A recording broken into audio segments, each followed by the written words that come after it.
Welcome, dear friend. As the night settles and the gentle sounds of evening begin their lullaby, let's rest in a timeless story.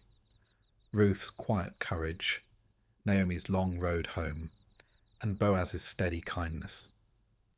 Before we begin, I'd love to know, where in the world are you watching from tonight? Share your city or country and feel the comfort of being part of a peaceful global gathering. Now, breathe slowly, relax your shoulders, and let this story of faith and comfort carry you toward rest. In the quiet of a long ago evening, when the hills around Bethlehem were the colour of fading embers and sheep paths curled like pale threads through the grass, a family sat with the kind of silence that ripens after many small conversations have already been spoken. The air held the smell of dust and tired earth. A field that once sighed with barley now lay still.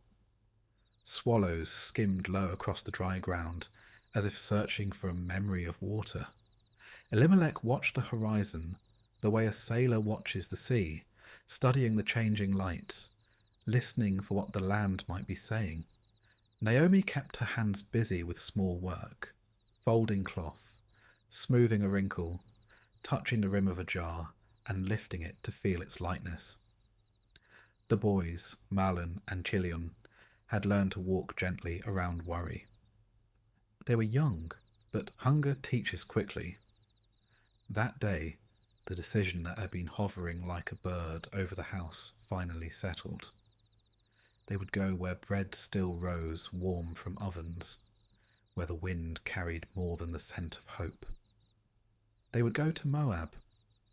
They began to gather what could be carried without breaking a back or a heart. Naomi wrapped the family's little history into small things. A wooden spoon polished by years of cooking. A cloth she had dyed a deep brown that remembered the colour of harvest. A stone with a smooth oval hollow where spices had been crushed. She tucked a handful of Bethlehem soil into a scrap of linen and tied it shut. A quiet reminder in case her feet forgot the way home. Elimelech checked the straps of the pack he had woven, pulled them until they were snug, then loosened them again so the day would not sit too hard on his shoulders. The boys tried to make a game of it, counting steps as they moved from jar to jar, then from threshold to road. They smiled, but their eyes measured the worry in the room. When they stepped out, morning light lay across the path like a blessing. Neighbours lifted hands in farewell, a few in encouragement, a few in sorrow, all of them understanding what it costs to leave the ground that has learned your name. The road to Moab does not hurry. It curves through valleys that remember rain and climbs hills that forget. Sometimes there was shade under a tamarisk. Sometimes there was only the comfort of steady feet and the kind of conversation that needs no sound. At night, they watched stars in patient clusters and shared the last bite of a flat loaf, each pretending they were not hungry for the peace someone else saved. Naomi whispered prayers, not loud and not dramatic, more like the steady drip of water that keeps a cistern alive. Days became a string of beads, each one similar, each one necessary. They crossed the Jordan at a place where reeds made a fringe of green along the bank, and where passing herds had beaten a narrow passage to the water. For a time they stood still, as if listening to the river's long story might teach them how to begin a new one. The boys splashed their hands and came up smiling with the sudden, childlike relief that water always brings. Elimelech scanned the opposite shore, a man trying to calculate which step will be kindest to his family. Naomi felt fear like a thread pulled through cloth. She did not tug it. She breathed and watched the far bank grow closer. When they climbed out, the ground felt unfamiliar, not unwelcoming, just unaware of them. New earth, new sky, the same sun. Moab's hills were a softer green than they had expected. The people who lived there had their own music, a scale that leaned in different places, a way of greeting that moved the hands a little differently. Market spoke in the language of trade. Children asked simple questions and then ran off, feet flashing with a speed that made the dust sparkle. Naomi learned the shape of new loaves, round and scored with different patterns. Elimelech learned where work could be found, and how a stranger's careful diligence could become a kind of passport. Mahlon and Chilion learned which words from home needed no translation, and which ones had to be set aside like sandals at a doorway. They rented a small house near a courtyard with a fig tree that struggled through dry months and prospered whenever cloud shadows grew wider. Naomi kept the place tidy in the way people tidy when they are creating a circle of safety.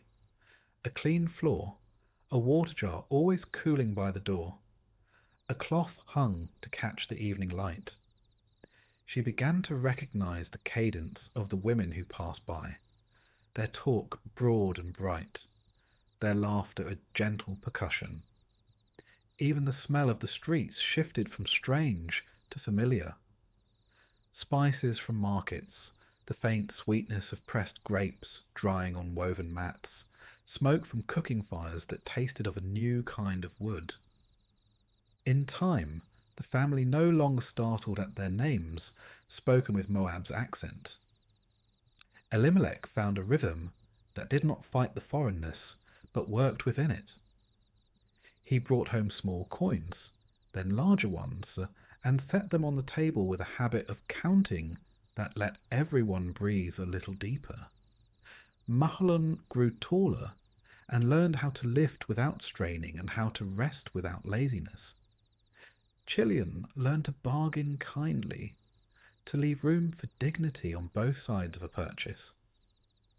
Naomi made meals that received the ingredients as if they were old friends and let the room smell of cumin and fresh bread. There were evenings when gratitude came so softly it didn't disturb anyone's sleep.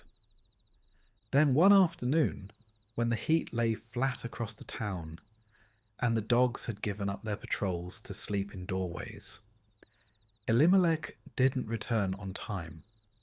Naomi folded and unfolded a cloth, then stepped into the courtyard to watch the road. She listened for his footfall among the others, the way a mother can hear her own child in a crowd. When he finally came, his breath told the story before his lips could. Fever had leaned against him and would not get up. They tried all the careful measures that kindness can gather: cool cloth, quiet words, a broth made with more patience than ingredients. The boys slept in shifts so that the night was never empty of care. Naomi sat with hands resting on the linens, and when she spoke, her words were syllables of comfort, simple as water. Some illnesses released their grip at dawn. This one did not.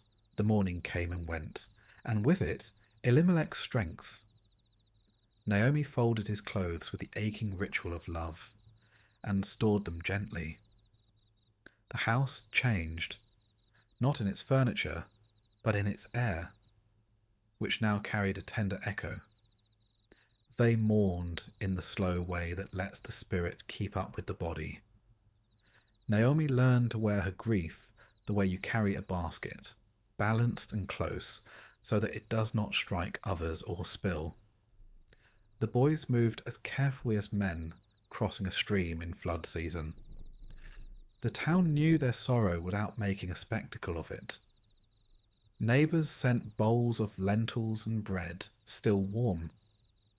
A woman from 2 doors down came to sweep the courtyard without asking permission, which is the kindest way to help. Naomi thanked her with eyes that had been washed clean by tears, and with a small smile that made room for tomorrow. Moab, which had once felt like a distant shore, began to feel like a place where life could be entrusted to the day again. Time did its silent work, stitching edges that had frayed. Marlon and Chilion grew into the gentle strength men who have learned tenderness by lifting someone else's sorrow. They took wives, each in his own time and with his own careful joy. Orpa's voice sounded like a low song in the morning, steady and warm. Ruth's eyes carried a quiet that made even noisy streets feel manageable. The house learned new laughter. Naomi found herself pausing at the doorway before entering, listening to the music of ordinary life and letting it bless her. Harvest seasons came and went. Naomi told stories from Bethlehem when the evenings were long, how the hills there looked when the grain stood high, how the first sheaf cut had a particular sound that reached the heart before the ear. Ruth listened with the attention of someone preparing to love what another loves. Orpa learned the recipes as if learning a new language and added her own touches until the table became a conversation of flavours. The men worked with a sturdy ease that comes when the body has learned its task and the mind has made peace with it. There were quiet festivals and small kindnesses in marketplaces. Life was not a river in flood anymore. It moved like a strong stream that knew its bed. Yet below the good surface, time was still counting. Years had their own arithmetic. One year, a cough became a guest that would not leave. A season later, a weakness in the limbs began to ask for a chair more often than a mat.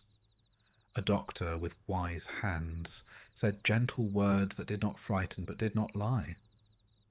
The brothers held on to one another's strength and then offered it to Naomi like water from a deep well. Orpa sat at the bedside and hummed new songs with old patience. Ruth kept the lamps trimmed and the house in a softness that made rest more possible. There are illnesses that listen to prayers and turn aside, the ones that do not still hear every word. Mahlon's breath quieted at dusk one evening when the horizon was the colour of ripe figs. Chilion's followed on a morning when the city was waking and doors were being unbarred. Grief returned, carrying the memory of its earlier path, and the house opened the door as if to a difficult relative who must still be welcomed. Naomi now lived in a world thinned by loss and thickened by love. The three women stood inside that paradox and learned how to make a day. They rose, they cooked, they tended to small repairs, they spoke of the ones they missed in the ordinary way that keeps absence from growing teeth. When a day was especially heavy, they walked to the edge of town where a hill looks out toward lands they did not know. The wind up there is a teacher. It says that moving air is still air, and that a heart can bend without breaking. Orpa would point out a particular cloud that looked like a basket or a lamb. Ruth would collect a small handful of wild thyme and bring it home, and the scent would rest in the room like a promise. One market day, while Naomi was checking the weight of a sack of barley with the efficient touch that had once measured years of abundance, she heard a thread of news travel through the stall like a ripple on water. People were speaking of Judah. The words approached and passed, then returned, the way gossip does, but this was not gossip. It was the kind of report that lifts heads and straightens backs. There was bread again in Bethlehem. Harvests had come. The rains had found the furrows like a messenger who knows the way. Naomi let the sack of barley sink into the curve of her arms and closed her eyes. It is a particular thing to hear the name of your first home spoken with the word plenty attached to it. She did not run. She walked home with the measured pace of a woman collecting her courage grain by grain. At the threshold she paused, the way she always paused, and listened for the life inside. Ruth and Orpah were grinding grain on the stone. The sound was soft and steady, like a hand on a back. Naomi set down the sack and sat. She told him what she had heard. No one rushed to speak. You do not answer a word like that quickly. You let it sit in the centre of the room until it tells you what it means. They talked as the light moved across the wall. They counted what they had and what they did not have. They named the kindnesses that had met them in Moab and the names that still waited for them in Judah. Orpah's eyes were full as she spoke of her mother and the streets that had watched her grow. Ruth's gaze travelled somewhere far off and then returned, clear and settled. Naomi felt the pull that is both ache and invitation. The world had shifted again. The quiet insider began to arrange itself into a new kind of willingness. That night, sleep came slowly, like a cautious visitor. Naomi lay awake and traced the house with her eyes, the curve of the lamp's neck, the line where wall meets floor, the shape of the door to the courtyard where the fig leaves sometimes whispered. Memories rose and fell like gentle waves. She remembered the smell of Bethlehem's ovens, the voices of women she had known since girlhood, the way morning light pours through a familiar alley. She remembered Elimelech's laugh and the boys short of breath from running, and the feel of a small hand pressing into hers when crossing a busy market. Tears came, not wild, just steady. When sleep found her at last, it set down a dream where fields bent in the wind like worshippers, and a path opened between them that knew her name. At dawn, the sky was pale and clean, as if washed through the night. Naomi rose and lit the small flame that telegraphed the air with thin smoke. Ruth was already awake, grinding the last of yesterday's grain into a fine powder, her shoulders making the quiet circle of work. Orpah stirred and sat up, her hair falling like a soft curtain, before she tucked it back with a practiced motion. The three of them shared the bread and the day's first water. Naomi spoke then, a simple sentence that felt as if it had been travelling toward them for a long time. She would return to Bethlehem. The words did not break anything. They made space. They began to prepare, not with drama, but with a gentle choreography of women who know how to move a life without losing it. They unhooked little treasures from walls and folded them carefully. They thanked the house under their breath for the shelter it had given. Orpah wrapped her shawl around her shoulders and walked next door to tell a friend goodbye, returning with an embrace that lingered like perfume. Ruth checked the leather straps on the baskets and adjusted them so they would not rub. Naomi stood in the courtyard beneath the fig tree and lifted her face to the light. She felt both fragile and rooted, like the tree itself, which keeps its hold through seasons that do not announce their kindness in advance. Before they stepped through the doorway, Naomi turned back toward the room one more time. She put her hand on the doorframe and closed her eyes. In that moment, she was not asking for anything grand. She was asking for enough for the next step, and then enough again, and enough again after that. The answer that hummed in the stillness was not a voice, but a settling. The road was waiting. The future didn't need to be solved in one breath. A journey begins with the body deciding to move. Naomi lifted the bundle, felt its weight, and knew it was bearable. She stepped forward. Ruth and Orpah stepped with her. The city opened and the countryside answered, and the first small stones of the path clicked beneath their sandals like beads beginning to count out a new prayer. As they walked, the land showed them its patient face. A shepherd's call rose and fell in the distance. A child waved and then hid behind a doorway, peeking out with a thrill of strangers to watch. Sparrows lifted as one from a low hedge and settled again farther on.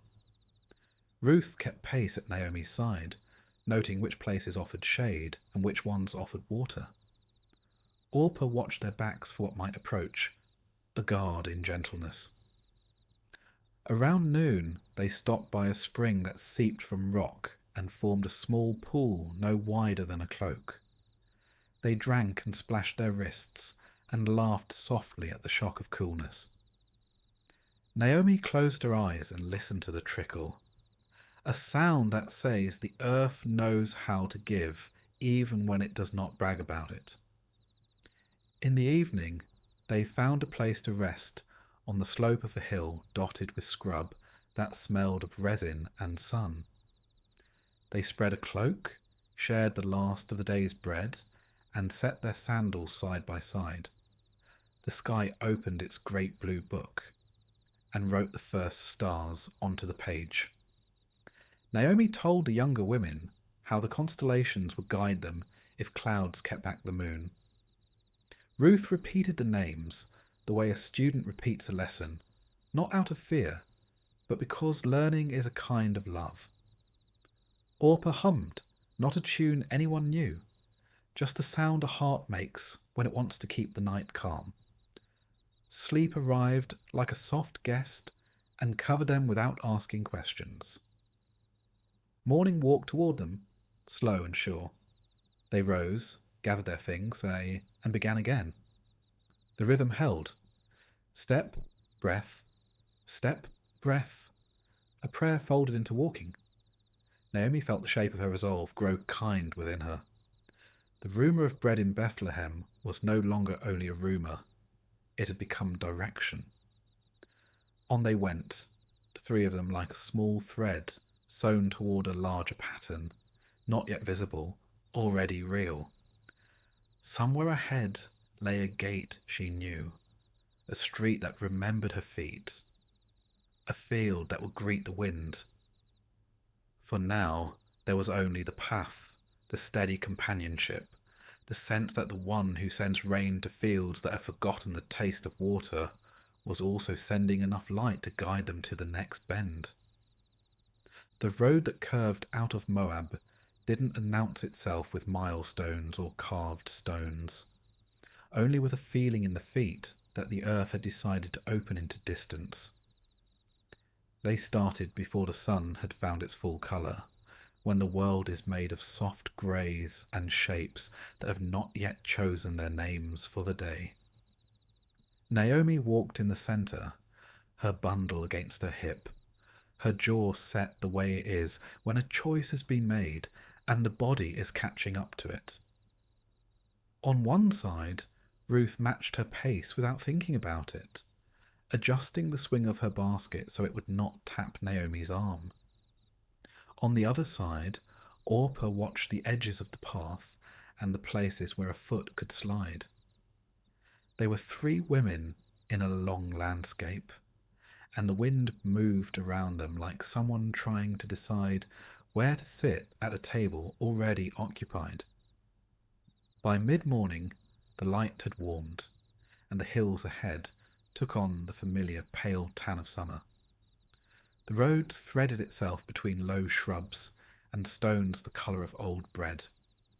They spoke little, not because there was nothing to say, but because the words were braided into the walking.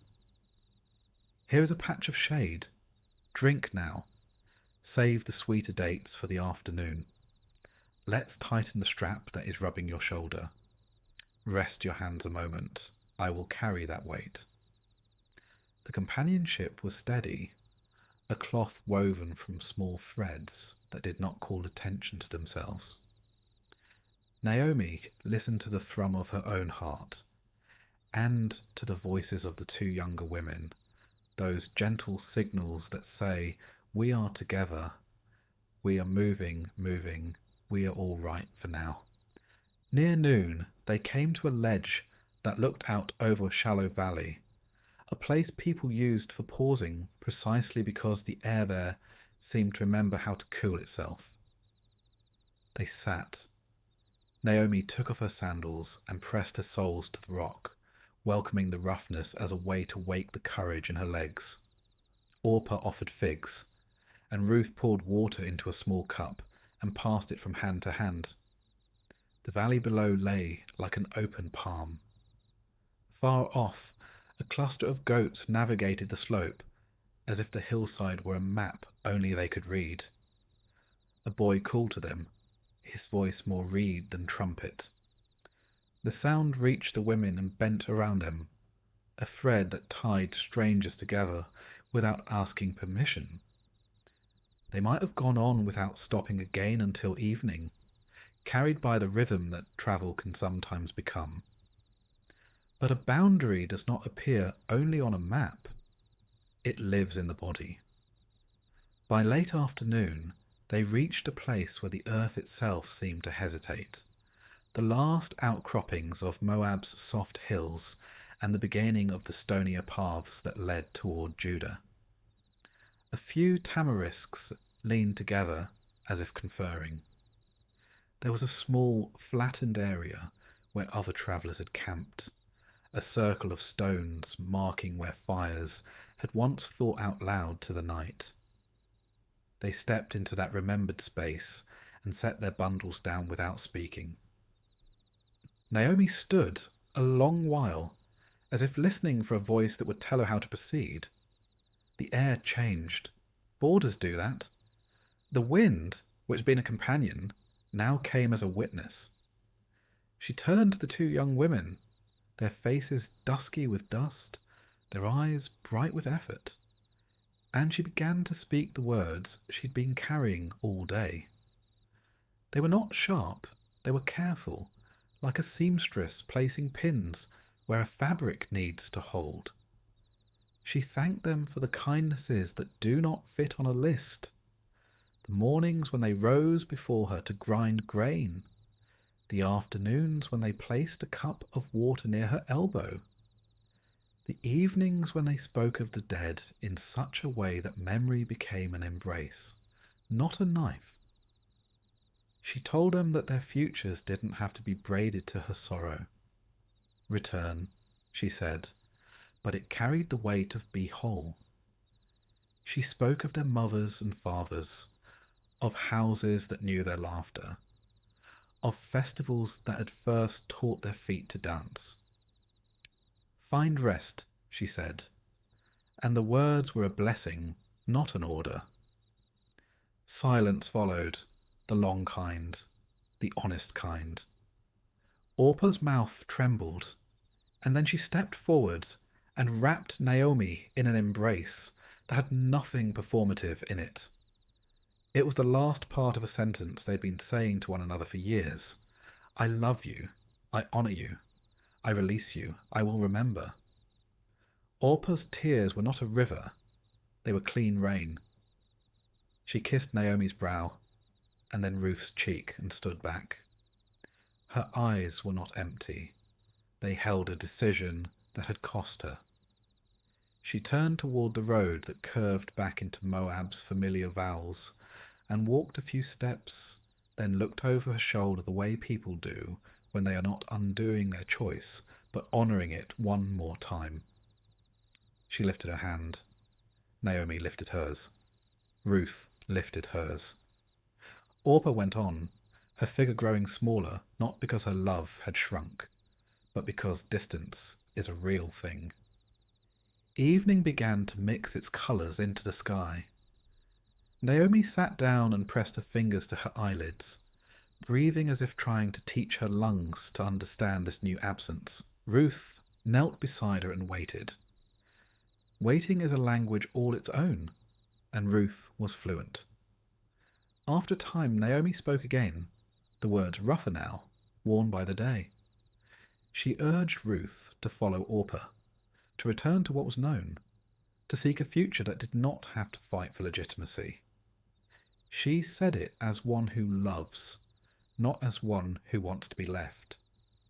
Ruth listened with the seriousness of a woman who receives counsel like seed. Her answer came not as an argument, but as a vow that had been forming quietly inside her for longer than she herself understood. She spoke of walking wherever Naomi walked, of living wherever Naomi lived, of joining her life to Naomi's people and her trust to Naomi's God. She did not build a temple out of language. She lit a lantern. The promise was not fevered, it was rooted, and its roots reached both backward into the kindness Naomi had shown, and forward into a future Ruth could not see, but was willing to inhabit. Her voice did not rise in pitch. It steadied. Around them, the first stars tested the dark. Naomi heard something inside those words that was older than custom and sturdier than convenience. The vow did not chain. It covered, like a cloak placed across shoulders when the night grows cool. They made a small fire. The flames wore the orange of apricots and the blue at the base that means the wood is dry. They ate the last of the day's bread, and a bit of goat cheese Orpah had pressed into Ruth's hand before she left. The fire cracked softly. Somewhere in the near distance, a night animal gave its brief opinion about the moon. Naomi lay down with her cloak pulled to her chin, and Ruth sat awake a little longer, adding small sticks to keep the coals alive. She watched Naomi's breath, and the way sleep gradually smoothed the crease between her eyes. Then she lay down, not at the edge of the fire's circle, but within it, and slept the kind of sleep that comes when a heart has said what it must say and been heard. Dawn found them without searching. They rose before the light had fully learned itself, and folded the cloak that had been their roof. Naomi's movements were slow but decisive, as if the vow had put strength back into places that had been hollow. They stepped onto the path that now belonged to both of them. The land toward Judah grew more complicated, stones larger, gullies deeper, the path sometimes braiding itself into smaller choices and then becoming one again. Ruth noticed how Naomi's foot found the sure places and adjusted her stride to match.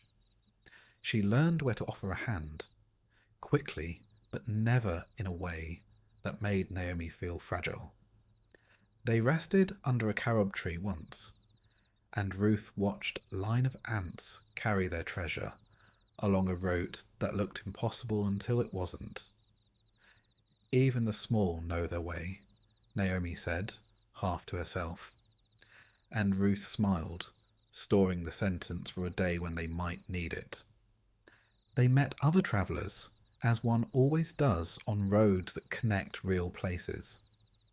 A group of shepherds with faces like sun-dried apple slices, who gave them a drink and told them the nearest well had a rope in good repair. A woman with a basket of dyed wool headed in the opposite direction to sell in a village whose name sounded like a lullaby, who traded them a skein the colour of deep sea for a few dates and a blessing she learned from her grandmother. A man and his daughter carrying a small caged bird.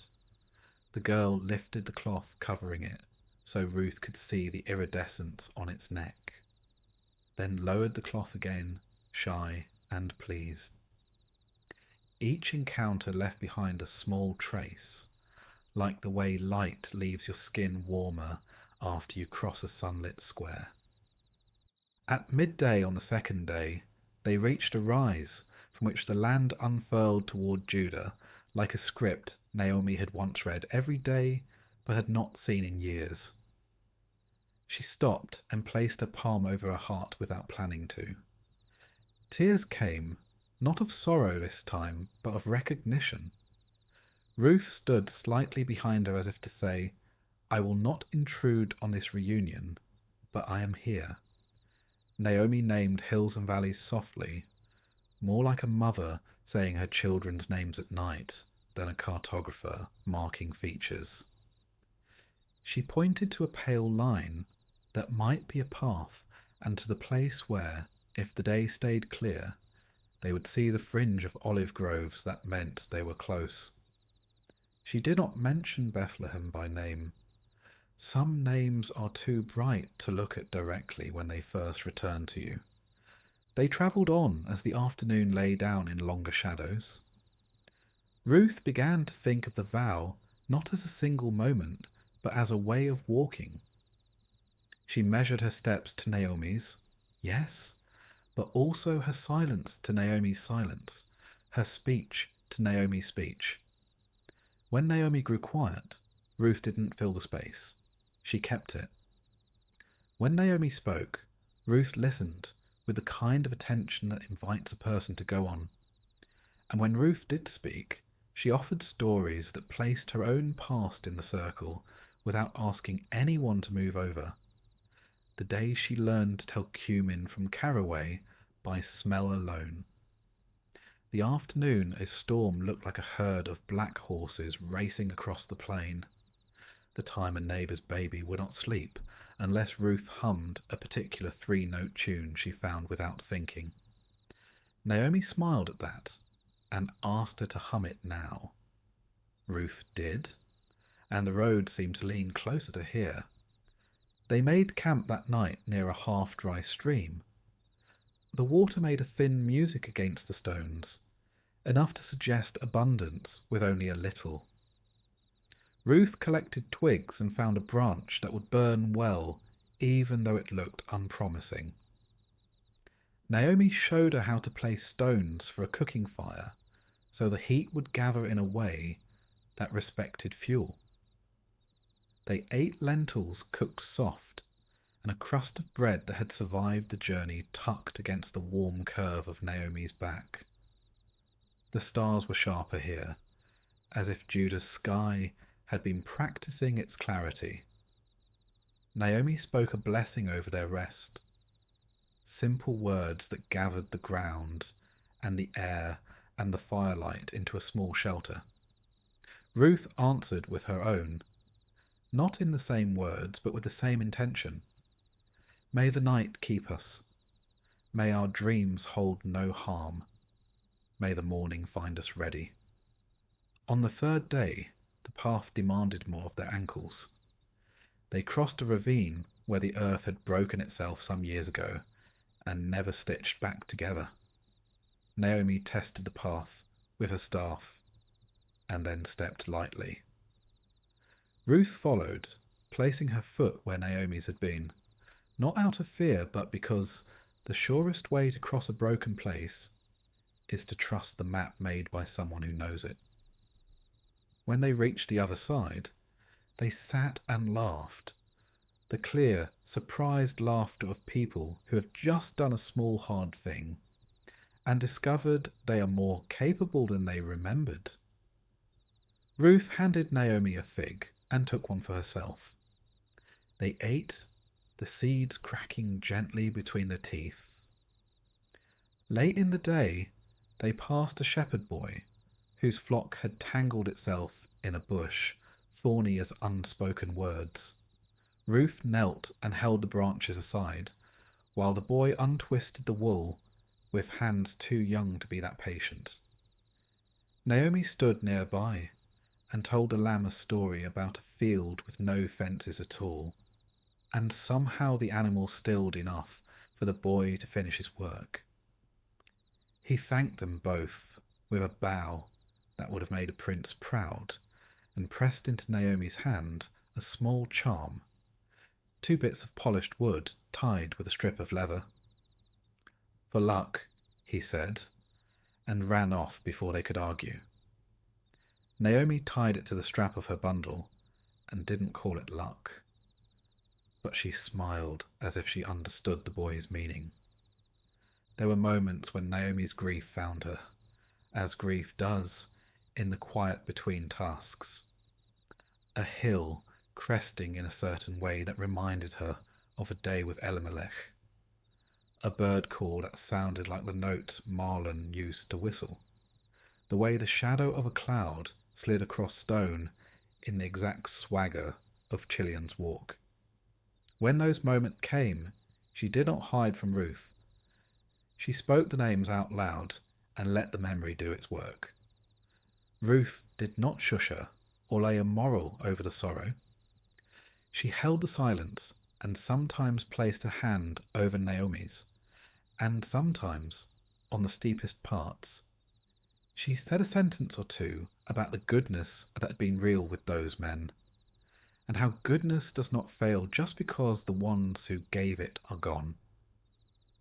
Naomi listened and let herself be steadied by words that were neither empty nor hot with urgency.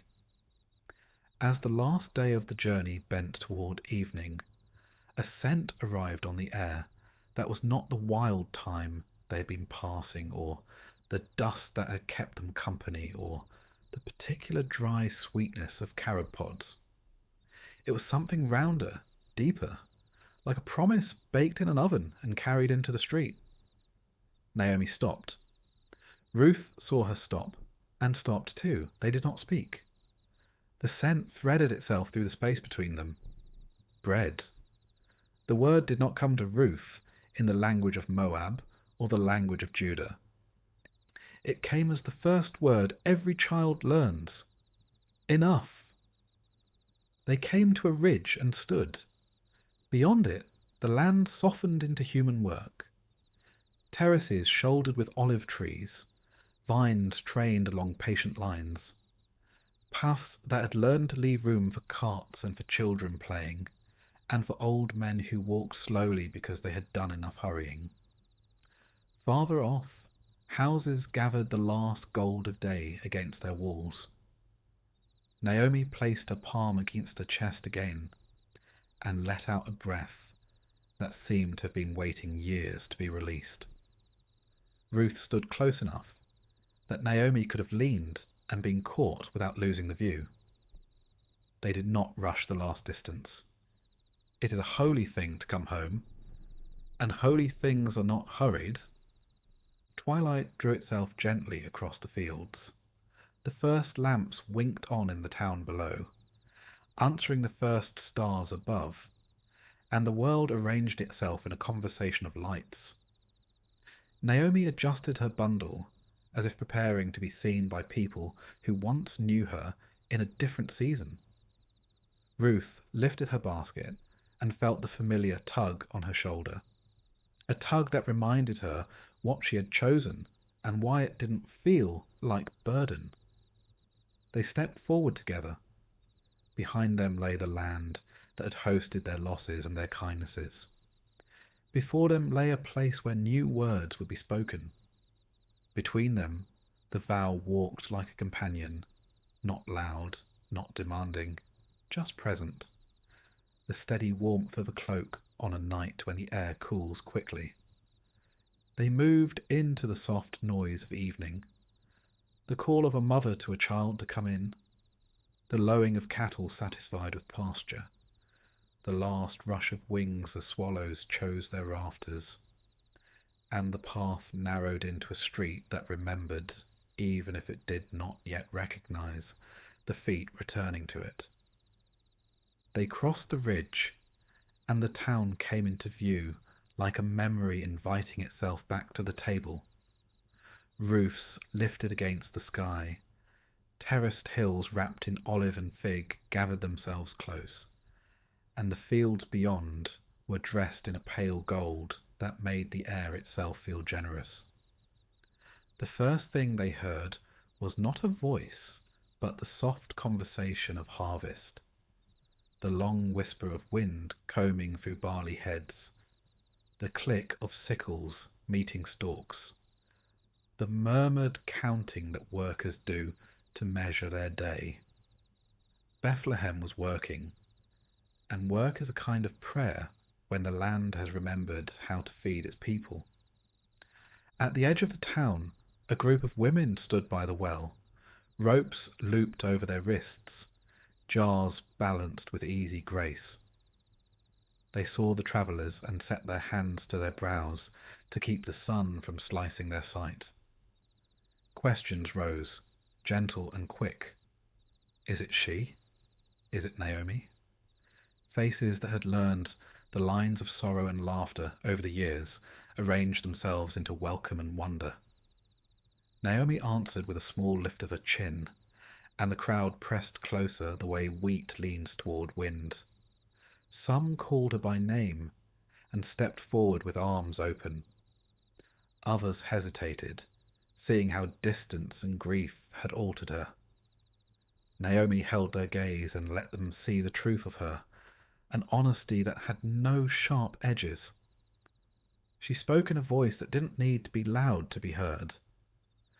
"Time has marked me," she said, and though the words were few, the meaning was complete.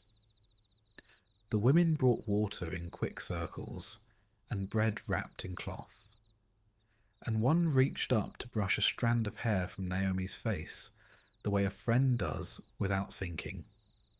Ruth stood slightly behind, her basket at her side, absorbing the shape of this new community through its smallest gestures. She noticed how neighbours touched one another lightly on the shoulder as they passed, how children darted in and out of the circle without rebuke, how jokes were offered like figs, small and sweet and shared easily.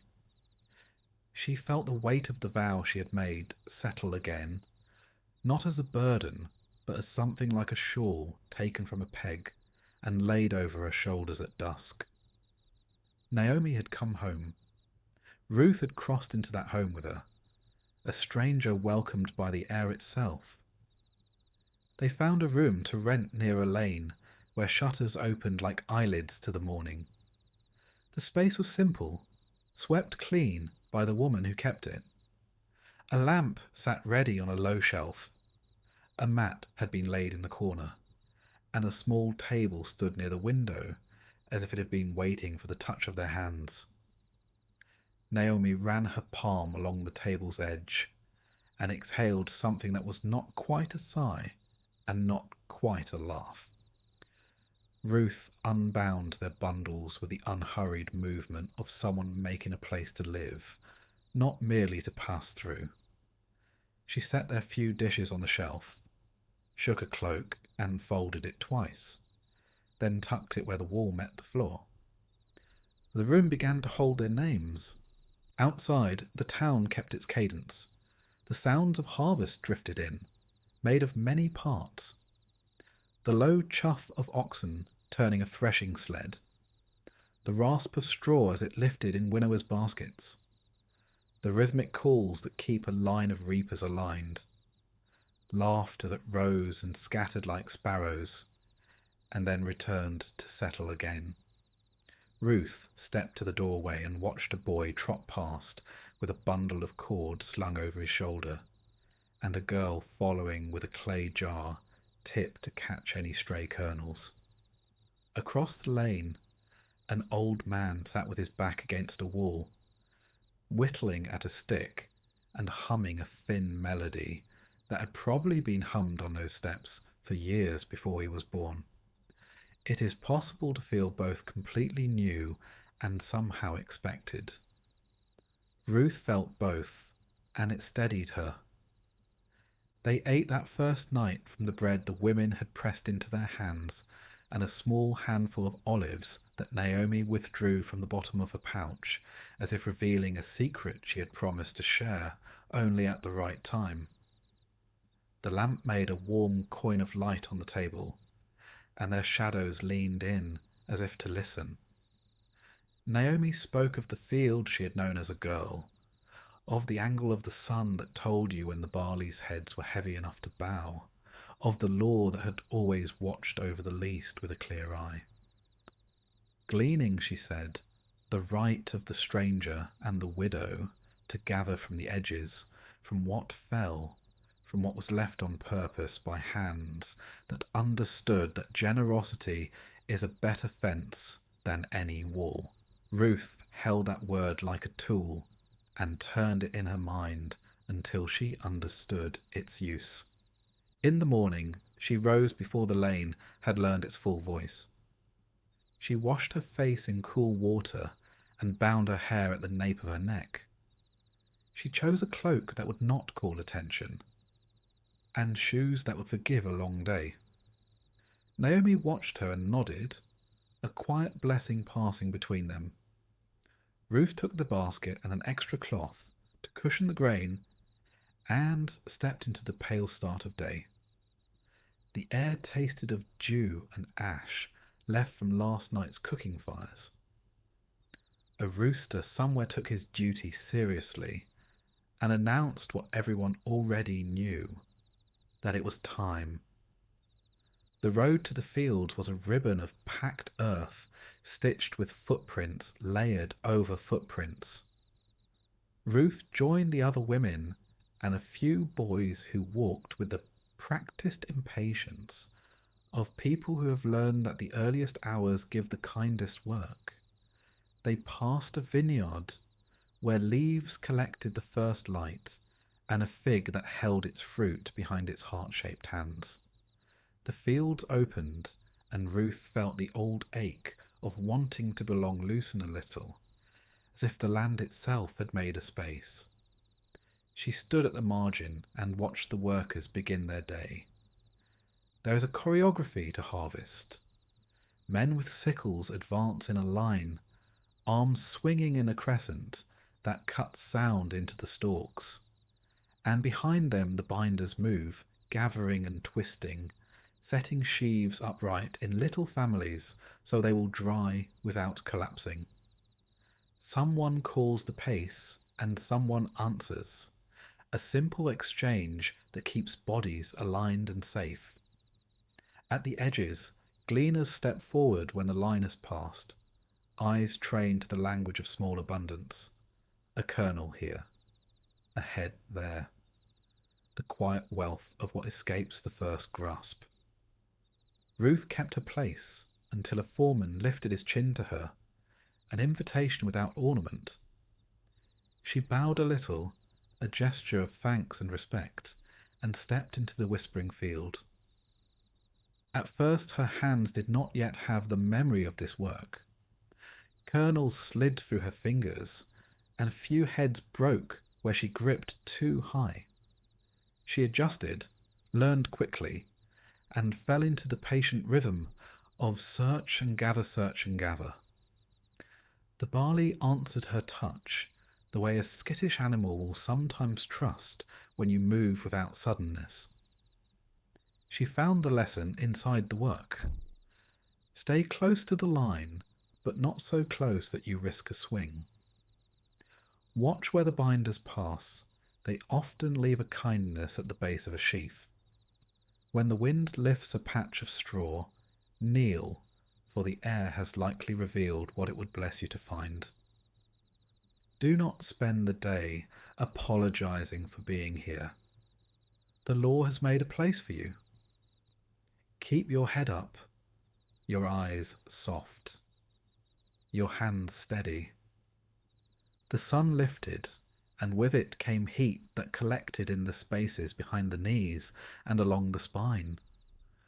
Ruth moved to the shadow of a lone olive for a few breaths and sipped water sparingly, letting it sit on her tongue before asking her throat to swallow. The sound of the sickles wove itself in and out of the calls of birds, and once the field paused while a lark darted down and rose again, as if collecting a note it had dropped. A small boy came through with a clay cup swinging from a cord. "Water for the workers," he recited, the words like a song taught to him the day before. Ruth waited until he had finished the line of reapers, and then asked, softly and clearly, if there might be a sip for the gleaners too. He stared, then nodded with a seriousness that didn't belong to his years, and offered her the cup with both hands. She drank and gave it back with thanks that matched his solemnity, and the boy ran on, already older. Late in the morning, Ruth realized that she had been granted a particular kindness without it being announced. The reapers were cutting in such a way that the edges remained generous, a little wider than strictness would require. Now and then a binder failed to draw his cord tight, and a small spill gathered at his feet. No one scolded, and no one reached to correct what had fallen. Ruth understood without looking up that she was being seen. She kept her eyes on her work, and received what was offered without shrinking into apology. Gratitude can be quiet, and still be complete. At midday, the field sighed and loosened its grip on the workers. Tasks have their own bell, and it had rung. People moved toward a shade built of woven reeds and set in place days ago for just this season. Someone passed bowls of parched grain, the kernels nutty and warm, and someone else set out bread round as the moon and split with an X that had opened in baking. Ruth took a place at the edge, ready to be lost, ready to move away quickly if she had presumed. A woman with arms strong from binding sat beside her and offered a piece torn from the centre of her loaf, the soft part, the part one usually keeps for oneself. "Eat," she said simply. Ruth did, and for a few minutes the food was more than food. It was the difference between standing outside of a door and being told to come in and wash your hands because the table was waiting.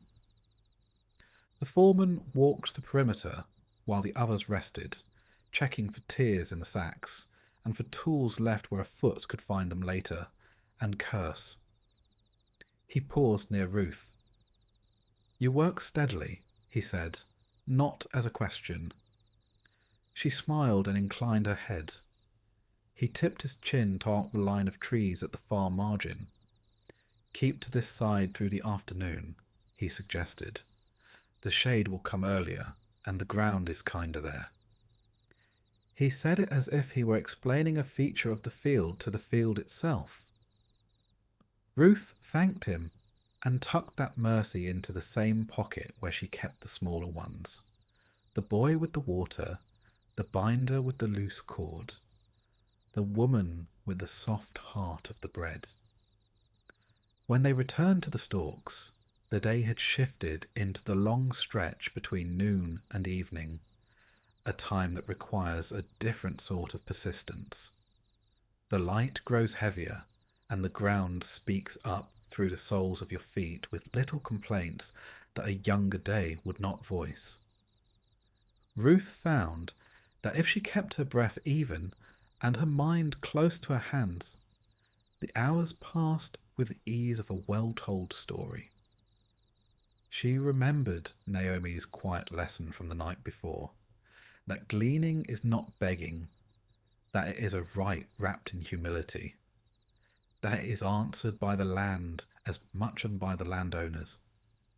She let that truth settle into her shoulders and found that her back ached less when she lifted with it in place. She noticed the field's small life. A beetle that carried a husk twice its size and refused to be discouraged by physics. A grasshopper that launched itself like a green prayer from sheaf to sheaf.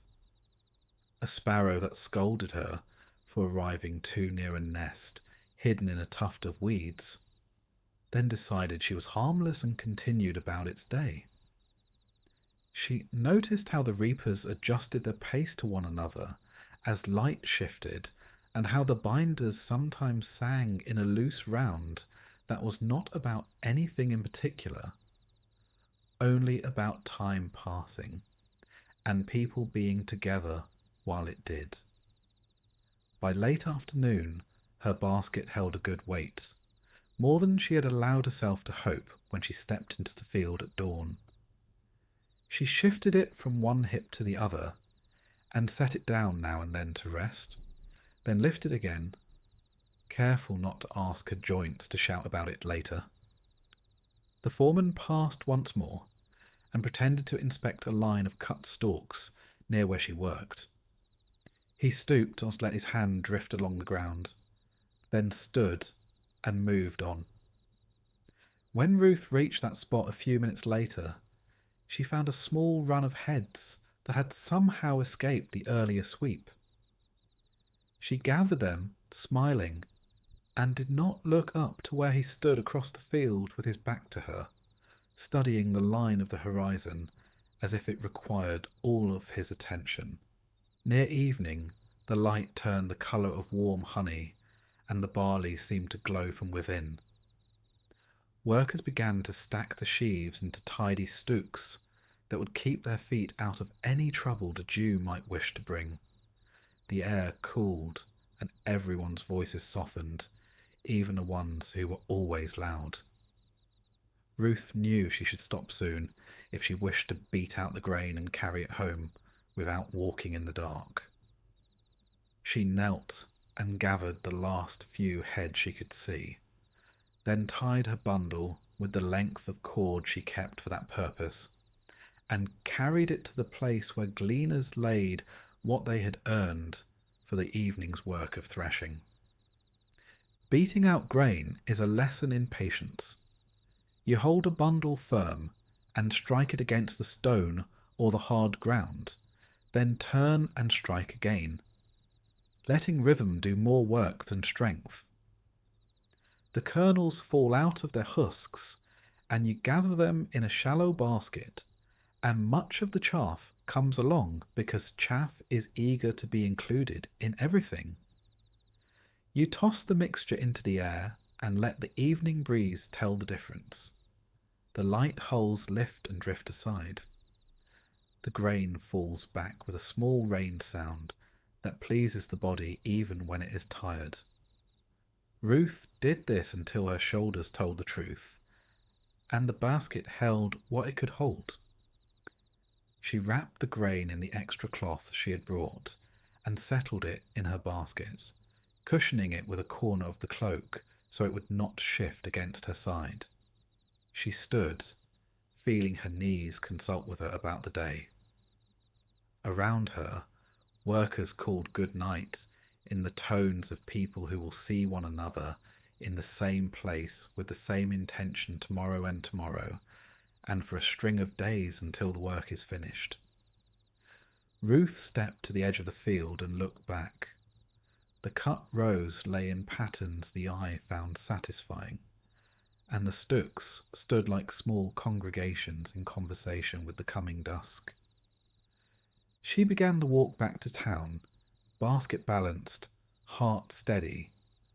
The road felt shorter, the way a line of learning shortens once you understand it. A pair of girls came running past, braids bouncing, one calling to the other about whose mother had promised the sweeter figs. A shepherd's dog trotted by, deciding whether to care about her and deciding not to. The well near the lane had gathered its evening gathering, and Ruth overheard a story of a birth that morning, and a story of a goat that had found the only hole in a fence that had seemed to have no holes at all. The world was not large, and it was enough. Inside the room, Naomi had swept the floor and set 2 small bowls on the table. When Ruth stepped through the door and set down the basket, she felt the way a share of joy moves through a house faster than any flame. Naomi kept her hand still, the way she did when she was waiting to receive rather than to grasp. Ruth opened the cloth, and the lamp caught the pale seeds and made them shine. Naomi smiled, not with surprise but with blessing. She asked where Ruth had worked, not with suspicion, but with the careful attention a mother gives to the paths her daughter chooses. Ruth described the field, the curving of its margin, the tree that offered morning shade, the foreman who managed without swagger. She did not yet give a name, perhaps because she had not yet been given one, perhaps because the day itself felt like the name that mattered. They ground some of the grain and boiled it into a porridge that tasted like a promise that had learned to be practical. Ruth took a small portion of bread she had saved from midday and set it beside Naomi's bowl. Naomi noticed and lifted her eyes in wordless thanks that made Ruth feel taller. After they ate, Ruth told the small stories of the day: the beetle, the boy with the cup, the binder, who hummed a tune that sounded like a road. Naomi listened and offered a few of her own from years earlier, the day a wind came from the west and blew the chaff so cleanly that the grain fell as if it had been told to be perfect. The year a neighbour fashioned a new handle for a sickle and swore it made the cutting feel like a dance. When they lay down to sleep, the room held a new shape. It felt less like a box and more like a nest. The grain they had not yet ground rested under the window, and the scent of it lifted into the night like a soft prayer. Outside, the town breathed the slow breath of people whose work has matched the length of their day. Ruth listened to that breath and let her own body be taught by it. The future did not yet have a face. It had something better for now. It had the next morning, and the fields waiting, and a path through them that her feet had already learned. Morning had grown confident, the work lines sure of themselves, when a new presence moved along the margin of the field with the quiet authority of someone who belongs to the land as much as the land belongs to him. The greetings that rose to meet him were not forced. They sounded like habit and respect wearing simple clothes. He paused at the edge, where the gleaners worked, and where Ruth kept her steady rhythm near the shade that would lengthen later. She felt rather than saw him at first, the way you feel a change in weather when the wind turns and brings a cooler note. He spoke to the workers with a benediction that seemed to pull ease across their backs, a shared good word that made the day feel worth doing. Then his attention settled in the direction of the gleaners. He did not stare. He asked the way careful people ask when they want the truth uncluttered by flattery. Who is the young woman gathering after the binders, the one who keeps to herself and does not beg a place? The foreman answered without embroidery. She is the Moabite who came back with Naomi. She asked permission to glean and has been on her feet from early light until now, resting little, leaving room for others even while she gathers. The man listened long enough for the words to root. Then he stepped toward Ruth, not to startle and not to tower. Close enough to be kind, far enough to be honourable. His voice carried the tone people use when they mean to give safety rather than take anything away. Listen, daughter. Stay here in this field. Do not wander to another where men might be careless with a stranger. Keep close to the young women who work for me, and when you are thirsty, drink from the jars my men draw. I have already spoken to them about you. Ruth felt the old reflex to make herself small, and then, because humility is not the same as erasing oneself, she lifted her face and bowed from the waist with the dignity that grief had taught her. She asked the question that rises in anyone who has been living at the edges. Why would I find favour in your eyes when I do not even belong to your people? The man's answer came without hurry. I have heard what you did for Naomi, how you left your childhood streets and your family's table and came to a place you did not know, so she would not walk it alone. May the God under whose care you have chosen to live repay you. There was no flourish at the end of the sentence, only a certainty that kindness is noticed in heaven and answered on earth in the ways earth knows how. The rhythm of the field resumed its steady percussion. Sickle and stalk, cord and sheaf, footfall and breath. Ruth returned to her work, but now the space around her felt curated, as if invisible hands were arranging the day so that it would not bruise her. She kept close to the other women, who moved in a bright line between shadow and sun, learning their unspoken cues, when to step forward, when to wait a breath so the binder's loop would not tangle in her skirts. There were moments when she felt eyes on her, and looked up to find one of the men turning his gaze to the horizon with exaggerated interest, a comic reminder that warnings had been given and were being obeyed. She smiled into her work and let gratitude do its quiet work in her chest. When the day tipped toward midday and the heat had gathered under everyone's ribs, the field released its hold, and people drifted toward the shelter of a simple awning propped on poles at the edge of the acreage. Trays of roasted grain appeared, the kernels split and toasty, a food meant to be eaten with fingers and contentment. Loaves were set out, cracked open, steam escaping like a small blessing. Ruth kept to the outer circle, ready to withdraw if her presence made the ring feel too tight. The man who owned the field noticed and beckoned her with a gesture that could not be mistaken. "Come, eat with us. Dip your bread where we dip ours." He made room beside the women who worked closest to him and handed her a portion with his own fingers, not because she could not reach for herself, but to remove any doubt about whether she was welcome.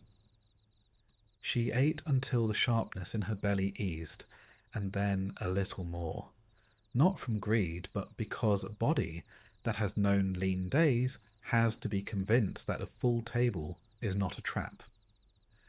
When she had enough, she tucked a piece into her cloak, a habit learned from loving someone waiting at home. Bread saved is as comforting as bread eaten. The man saw and seemed pleased rather than insulted, as if he understood that abundance has its best use when it travels.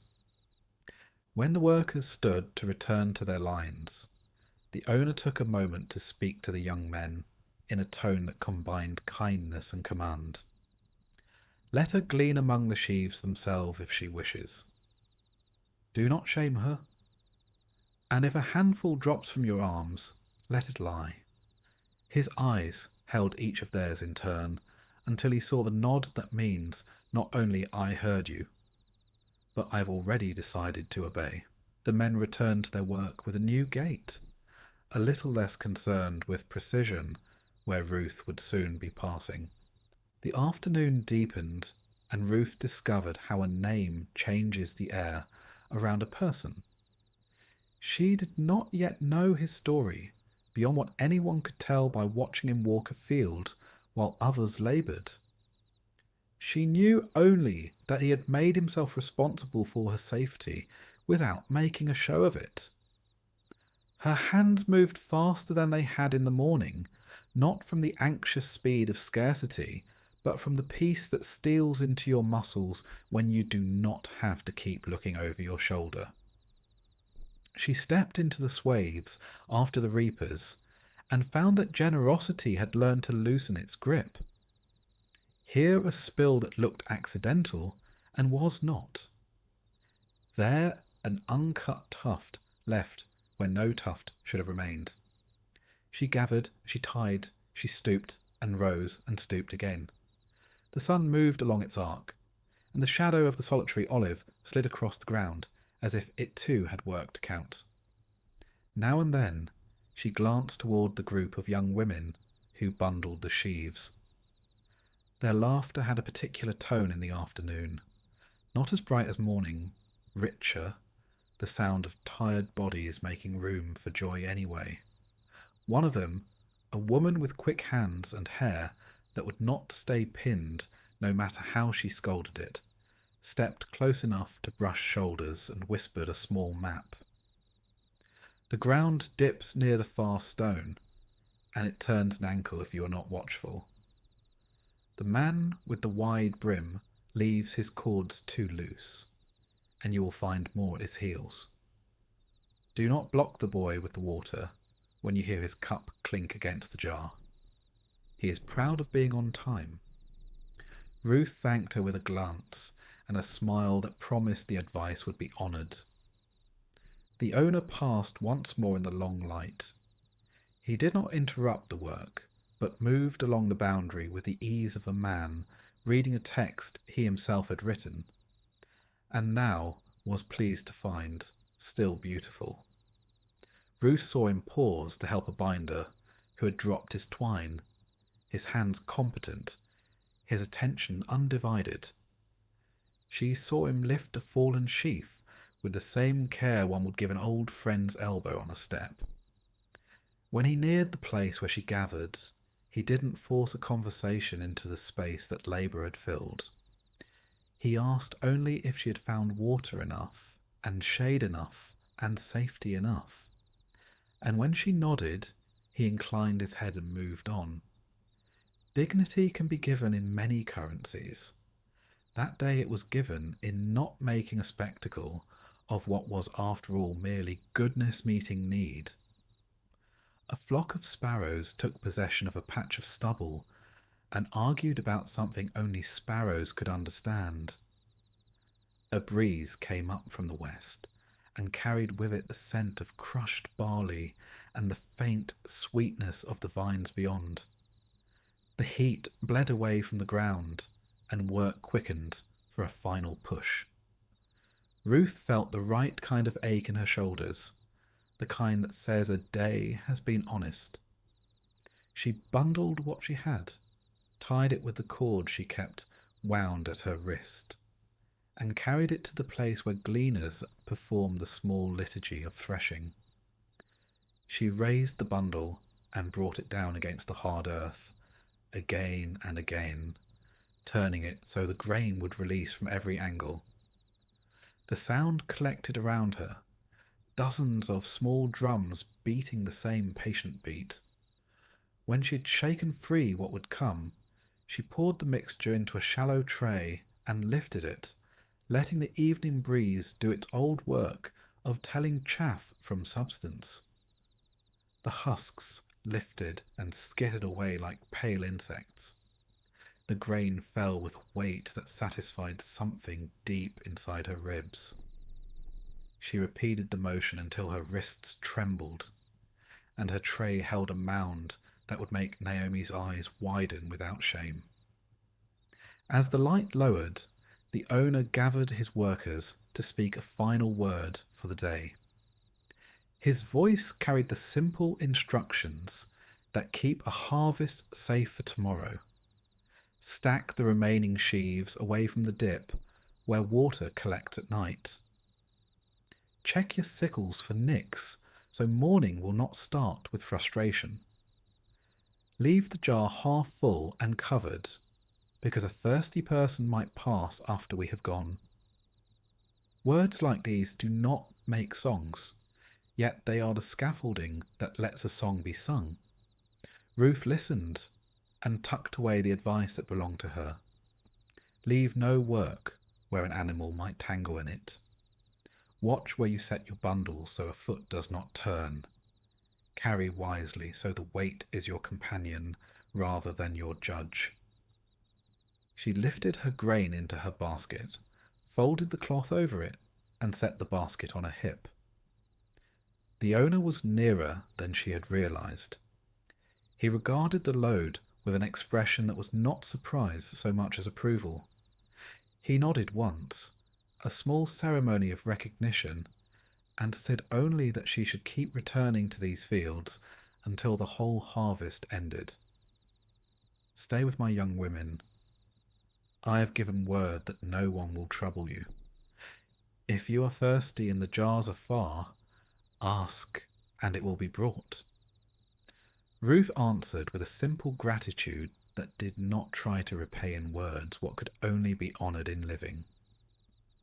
The distance between them felt proper, a span that kept respect intact. Yet in that span, something warm settled, a shared understanding that kindness makes room, and that those who receive it become, in time, people who give it. She began the walk home. The field sighed as if relieved to be left to the owls and the small feet that own the night. She passed the well, where women were gathering stories along with water. Their talk rose and fell in bright threads.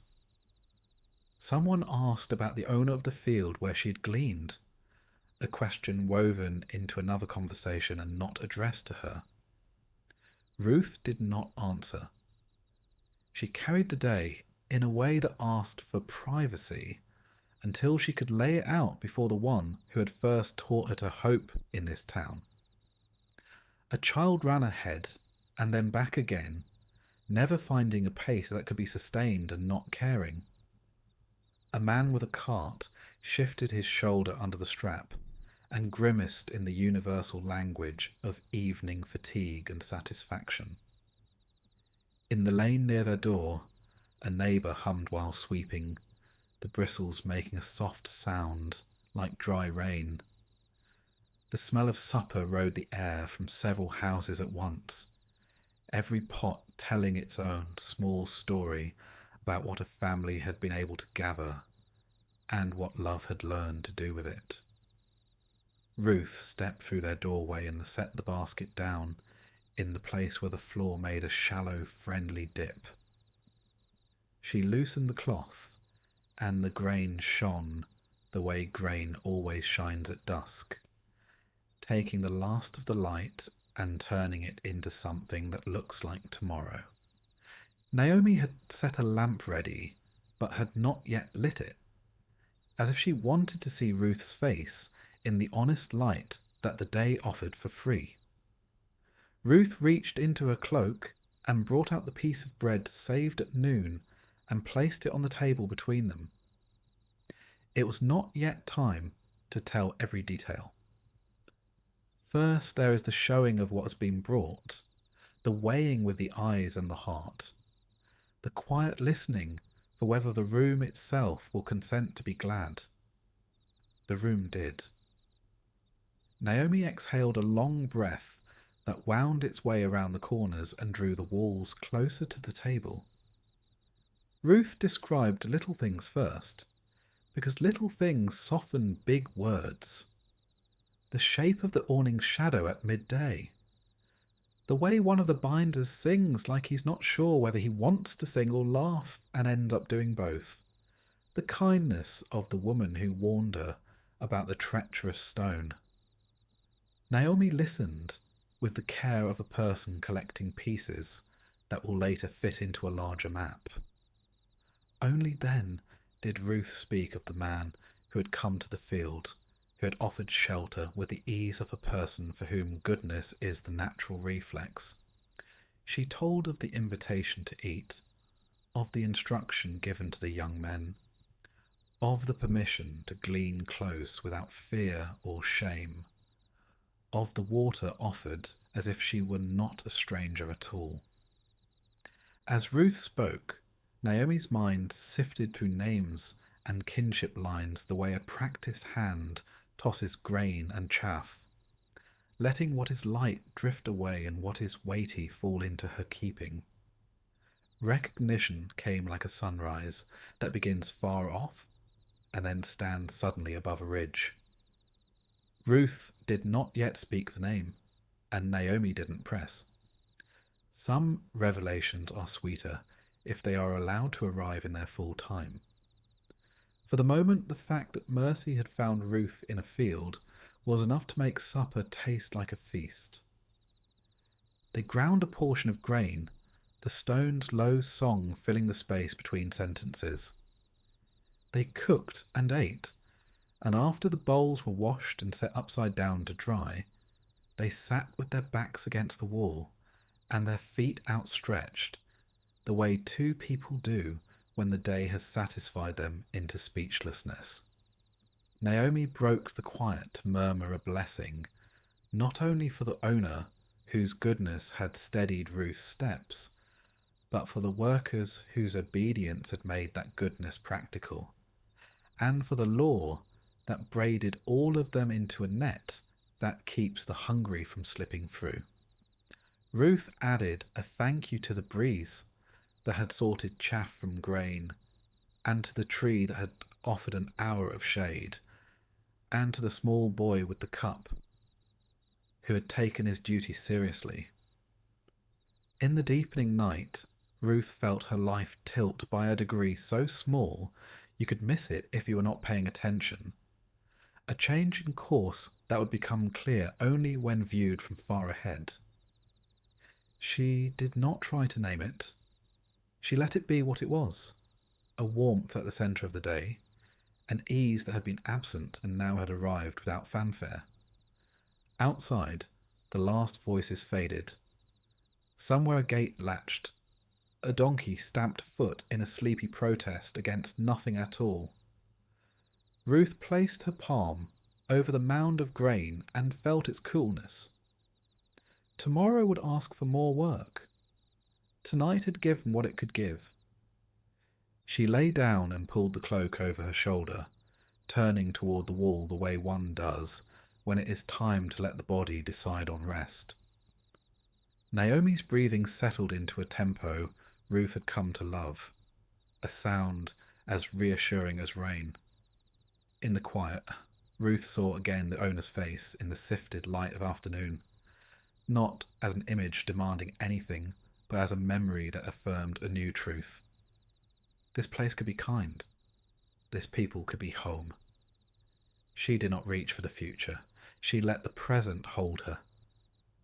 And sleep arrived, not as a conquest won after hours of struggle, but as a friend who comes on tiptoe and sits down beside you because it is safe to close your eyes. Evening entered the lane like a careful guest, carrying the scent of cooking fires and the sweetness that comes when fields have been kind.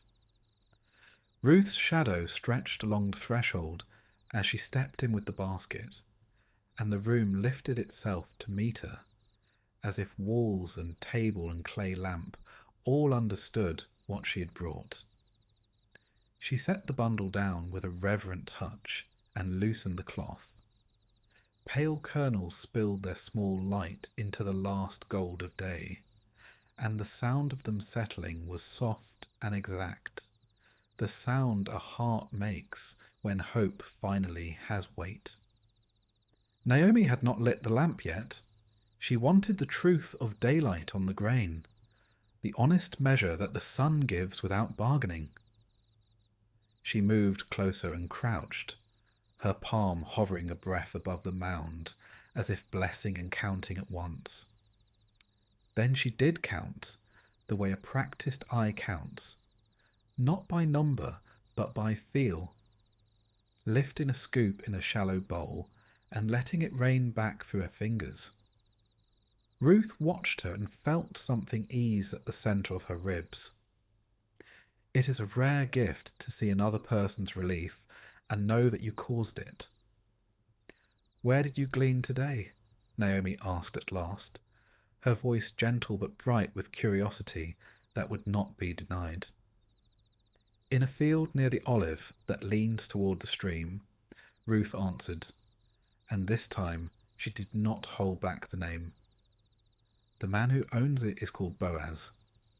She spoke it simply, without reaching for meaning beyond the syllables.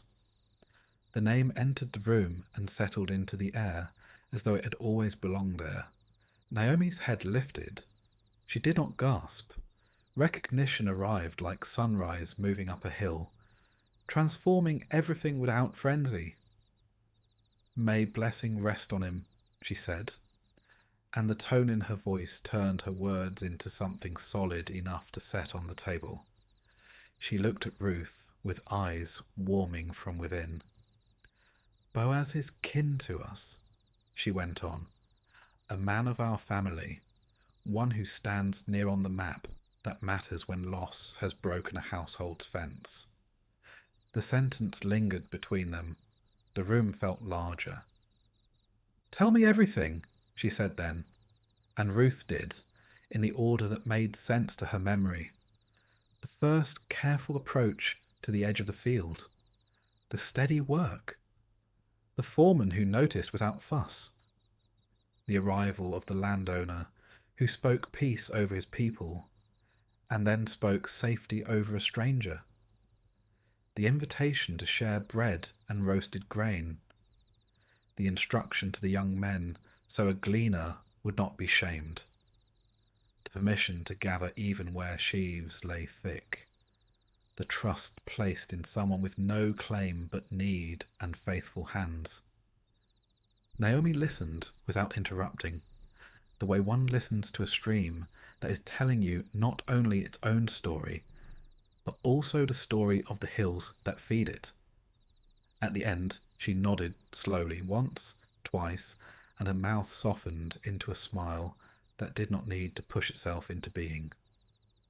"Stay in his fields," she said. "Keep close to the young women who work there. Do not wander to another place where custom is kept carelessly.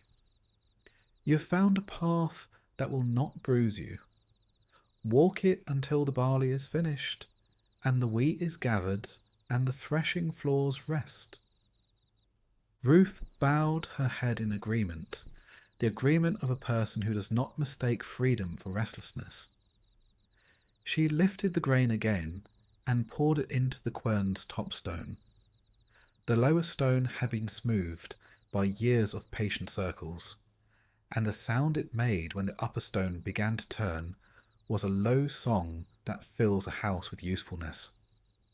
Naomi set her hands there too, and together they pushed, the rhythm slow and even, a duet passed from palm to palm.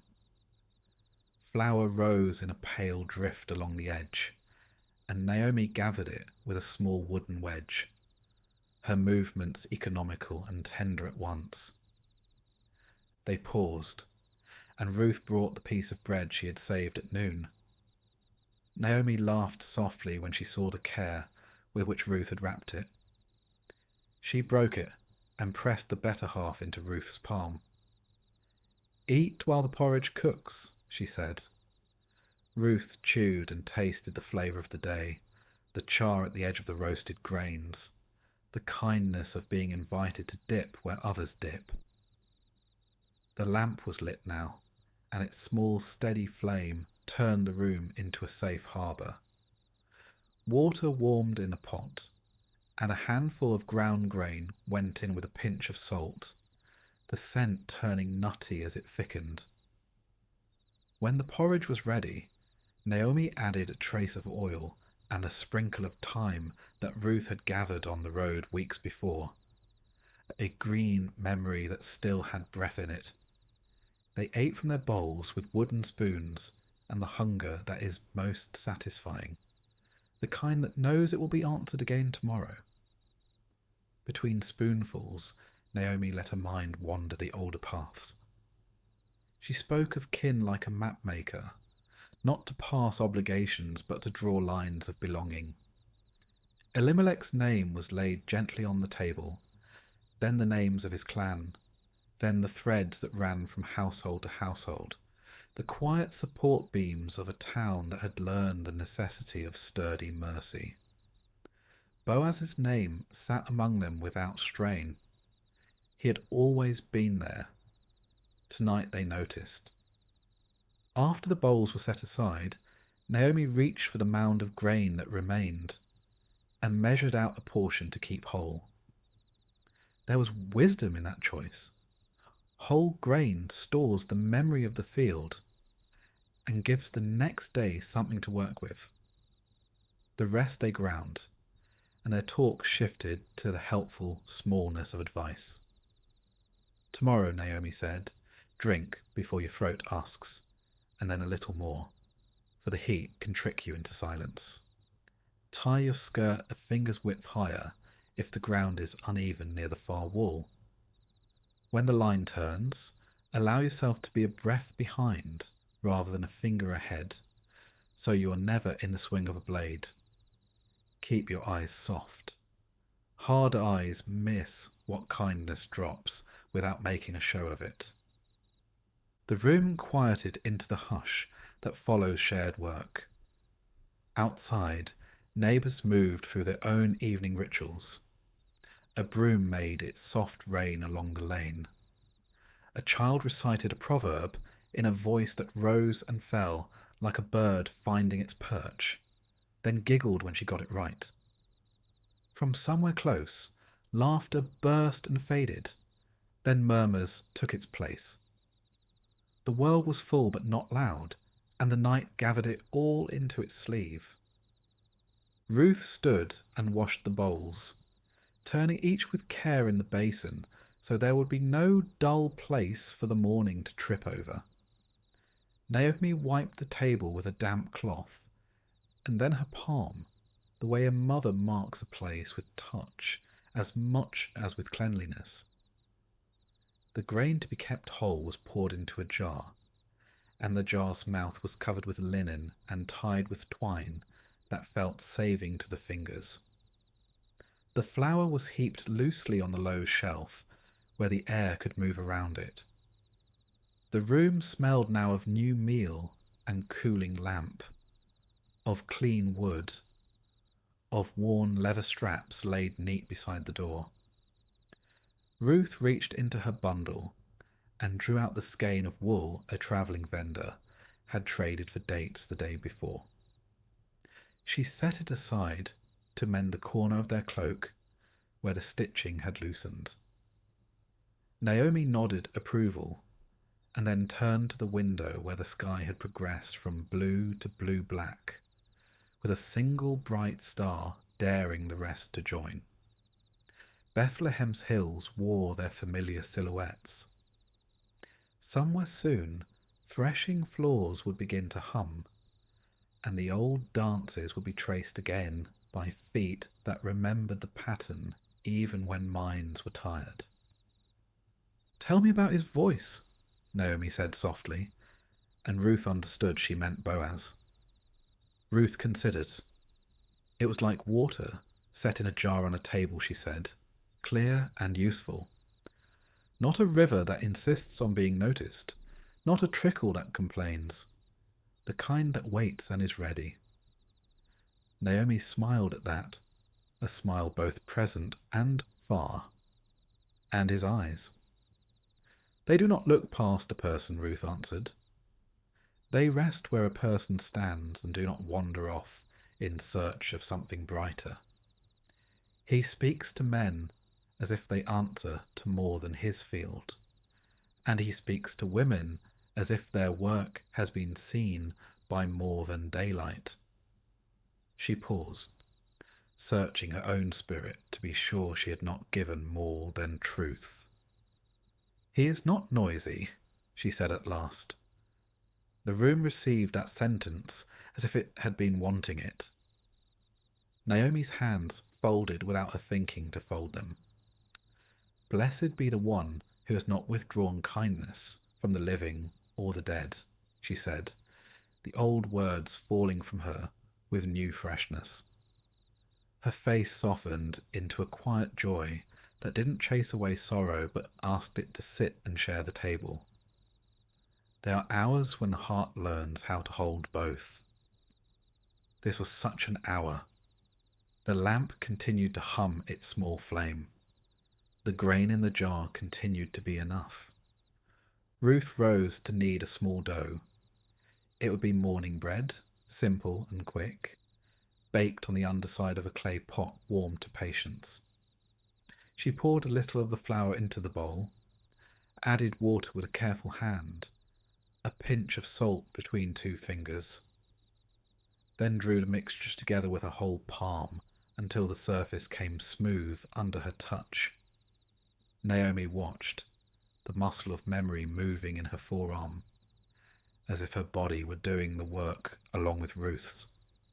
They covered the dough with cloth and set it near the warm place left by the lamp.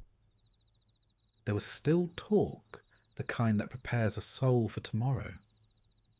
Naomi told Ruth how the barley harvest would give way to wheat a little later, how the sound of the sickles shifts when the heads change, how the chaff behaves in a different breeze. She spoke of the winnowing fork lifted high and the way the night air on the threshing floor becomes a partner in the work. She told Ruth that a woman's presence in a field is something to be guarded, and that Boaz had already placed that guard around her. And Ruth felt both grateful and vigilant at once, which is a wise way to feel. The lamp's oil thinned, and the flame promised it would be done soon. Ruth pulled the cloak over the mat and smoothed it, then helped Naomi settle. Naomi's hair, silver threaded through dark, caught the last light and looked for a moment like water flowing over stone.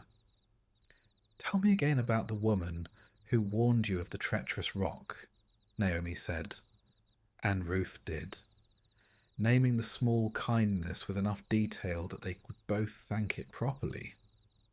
Then Naomi added her own thanks out loud for the boy with the solemn cup, for the foreman who managed without swagger, for the unseen geometries by which the edges of fields become tables in strangers' homes.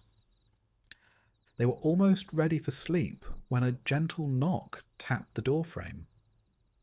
Ruth opened to find the neighbour from across the lane, a woman with tidy hands and a face that had learned both sternness and mirth.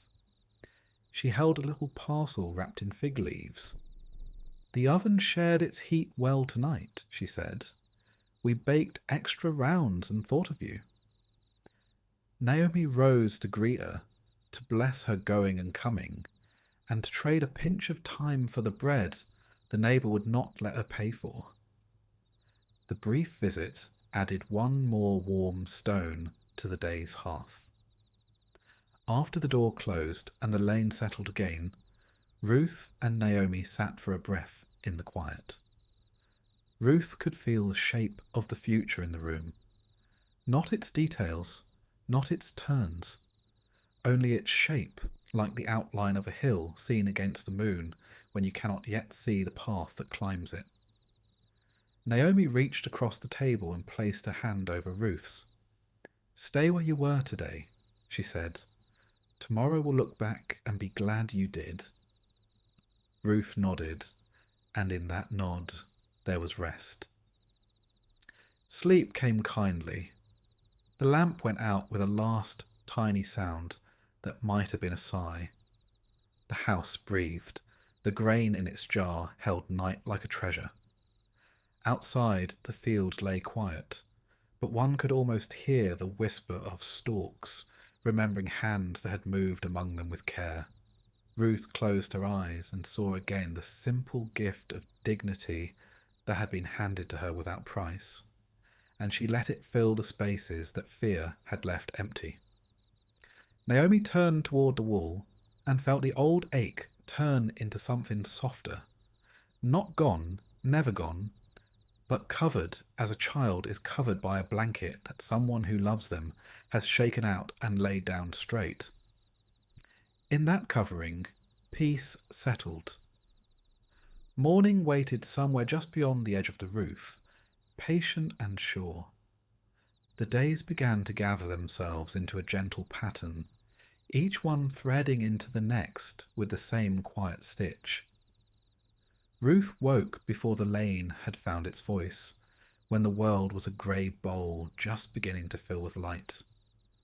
She washed her hands in cool water, bound her hair low so the wind wouldn't catch it, and rubbed a little oil into the places where work had already taught her skin to thicken.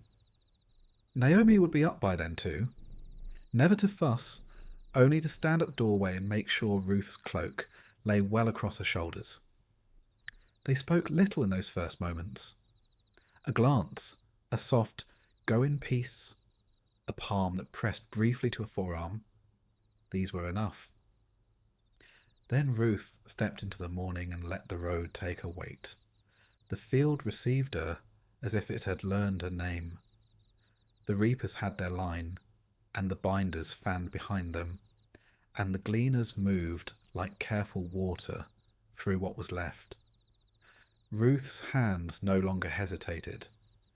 They knew how to read the ground, the subtle lean of a cut stalk that meant kernels had fallen there, the glint of a head half hidden in straw, the way a small eddy of wind revealed what it wanted found. She worked with the patience of someone who understands that abundance often comes one kernel at a time. The foreman, who had once watched her with the measured caution managers use for newcomers, now simply nodded when she arrived. The nod, a small gate swung open. Boaz was not always in the field, but his steadiness was. When he came, he walked the rows without announcing himself, and the air around the workers loosened a notch, as if a shoulder had been set right. He asked after a wife whose labour had gone long in the night. He noted the nick in a sickle, and told the young man to take it to the smith before dawn tomorrow, rather than fight it another day. He placed a jar in deeper shade with the absent-minded care of someone for whom small order is a form of kindness. He never stepped in front of Ruth's work, or cast a shadow that made her hands clumsy. He would only ask, in passing, if the water was close enough, if the men had remembered what he had said about leaving space in their wake. And then he moved on, the field returning to its rhythm as if he had adjusted a string, and the instrument had settled back in tune. By midday, the awning shade became a harbour. People sat in a loose circle, and bread moved from hand to hand, and bowls of roasted grain crackled softly when fingers touched them. Ruth always saved a piece, not out of fear now, but out of joy in the giving. A neighbour's child came by, cheeks dusty, eyes bright, and Ruth would press the saved bite into her palm, and the girl would nod with the gravity children use when they have been entrusted with something important. Laughter rose, but never the kind that cuts. It was the sort that says, "The day is long, and we will make it kinder for one another." In the afternoons, the light thickened, and the ground spoke more clearly through the soles of feet. Ruth learned to shift the basket from hip to hip without losing her pace. When the breeze was right, she winnowed as she went, tossing small handfuls and letting the chaff lift off so the grain fell back home. The young women who tied the sheaves had begun to include her in their murmured maps. Near the stone wall, the ground turns an ankle, one would say, and Ruth would watch the angle of her foot there.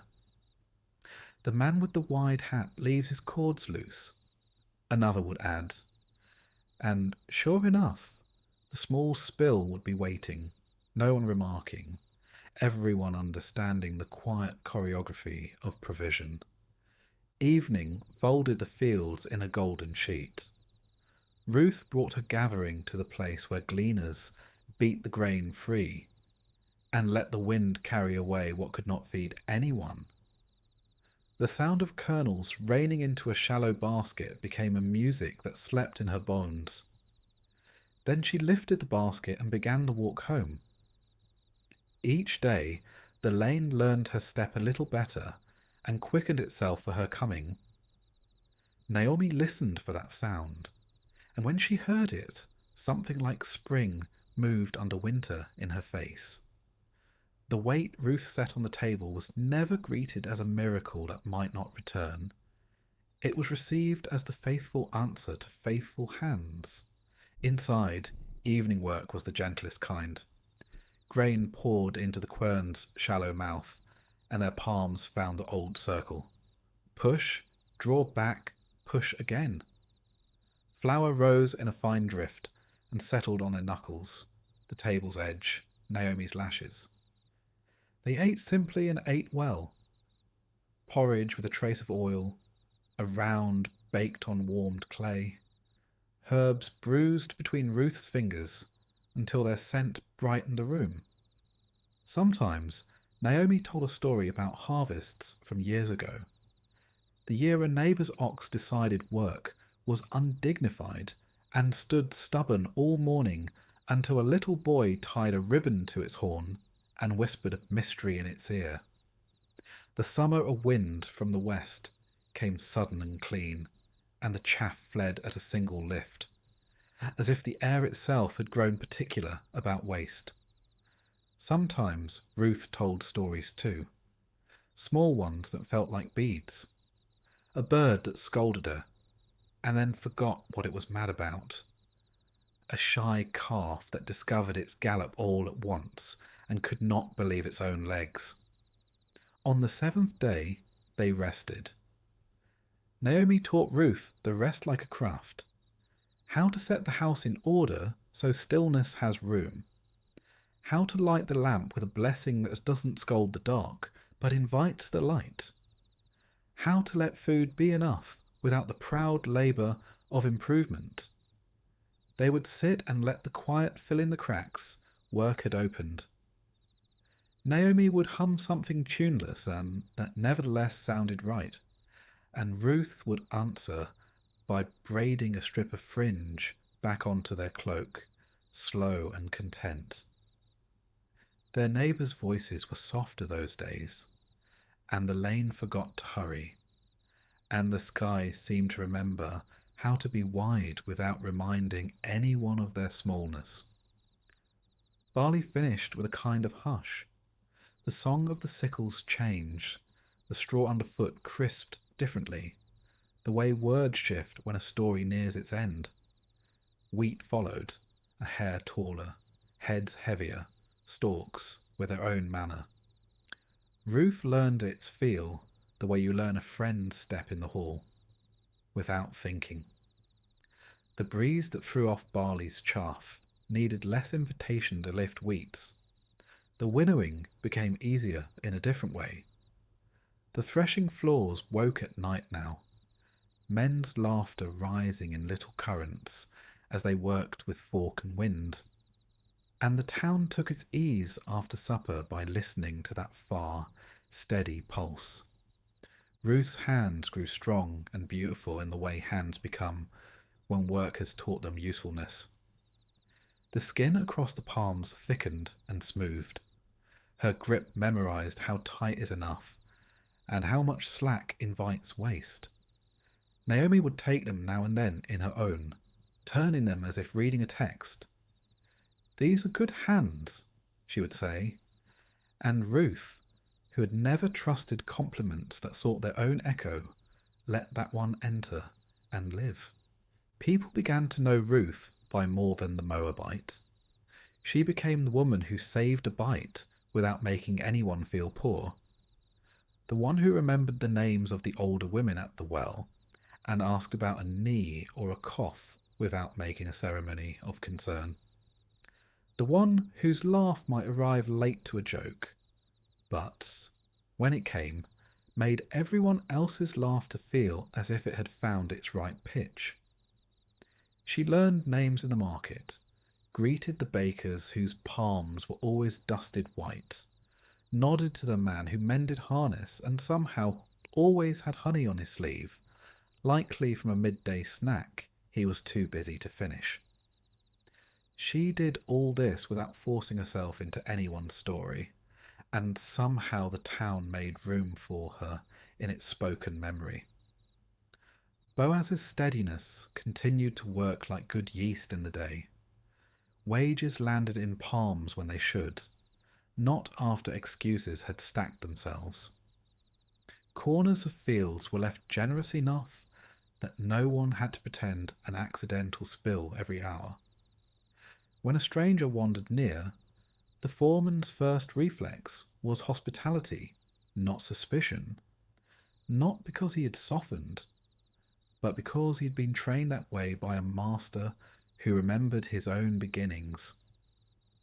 The young men learned their own version of that steadiness. They still bragged sometimes, swung a blade a touch wider to show off, called across the rows with a gusto that was mostly youth. But when one of them edged too near a gleaner with a careless sweep, another would reach for his elbow and draw it back almost before thinking, the correction quiet and entire. A field takes its manners from its owner. At home, Naomi's life filled in with small, weighty goodness. A neighbour began to ask her to sit with a baby when the woman carried water in the heat. Naomi would take the child against her shoulder and feel her heart remember the old weight of a head there. A widow 2 lanes over brought a torn garment and asked whether Naomi's hands might coax the cloth back into itself. Naomi did, humming, and refused payment, and the woman returned a week later with a handful of dried apricots. Naomi laughed and called it even.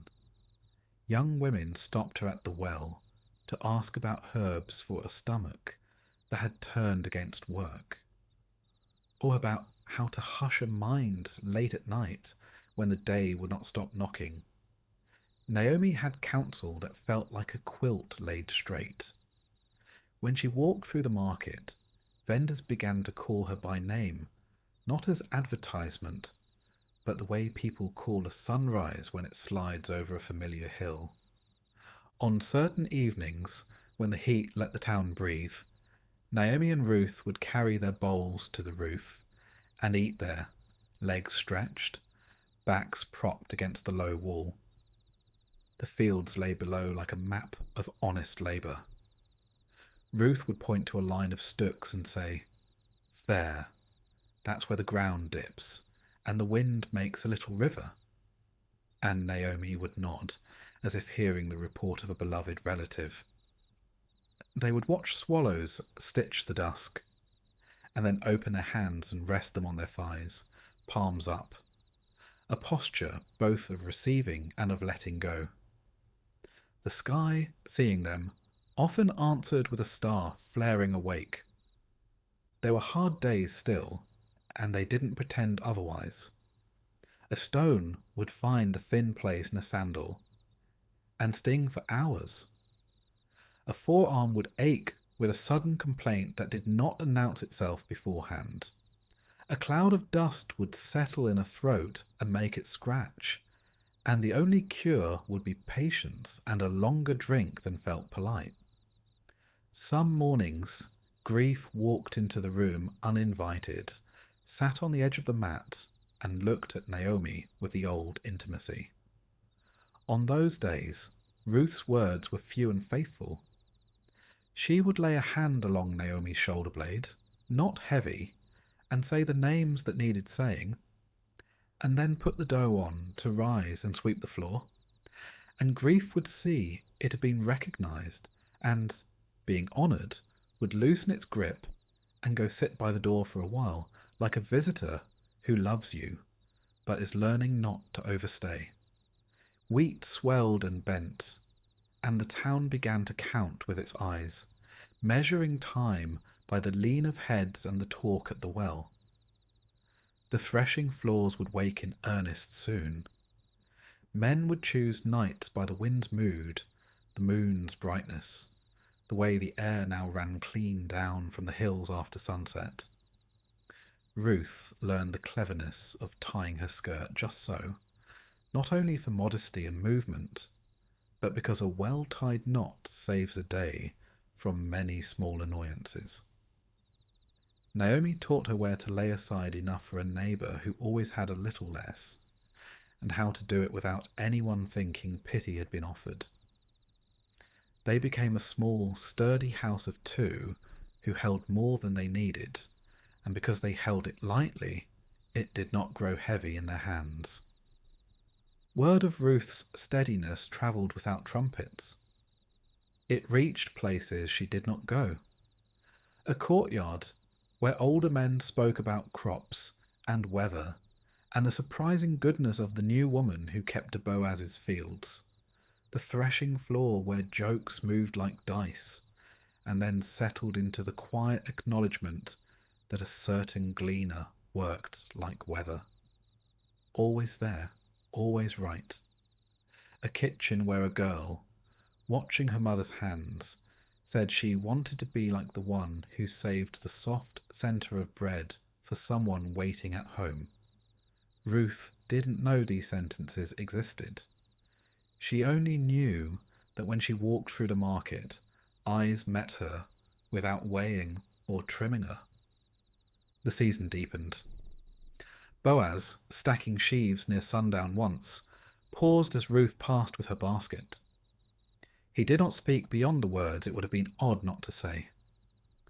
"The wind will be good on the floor tonight." She nodded.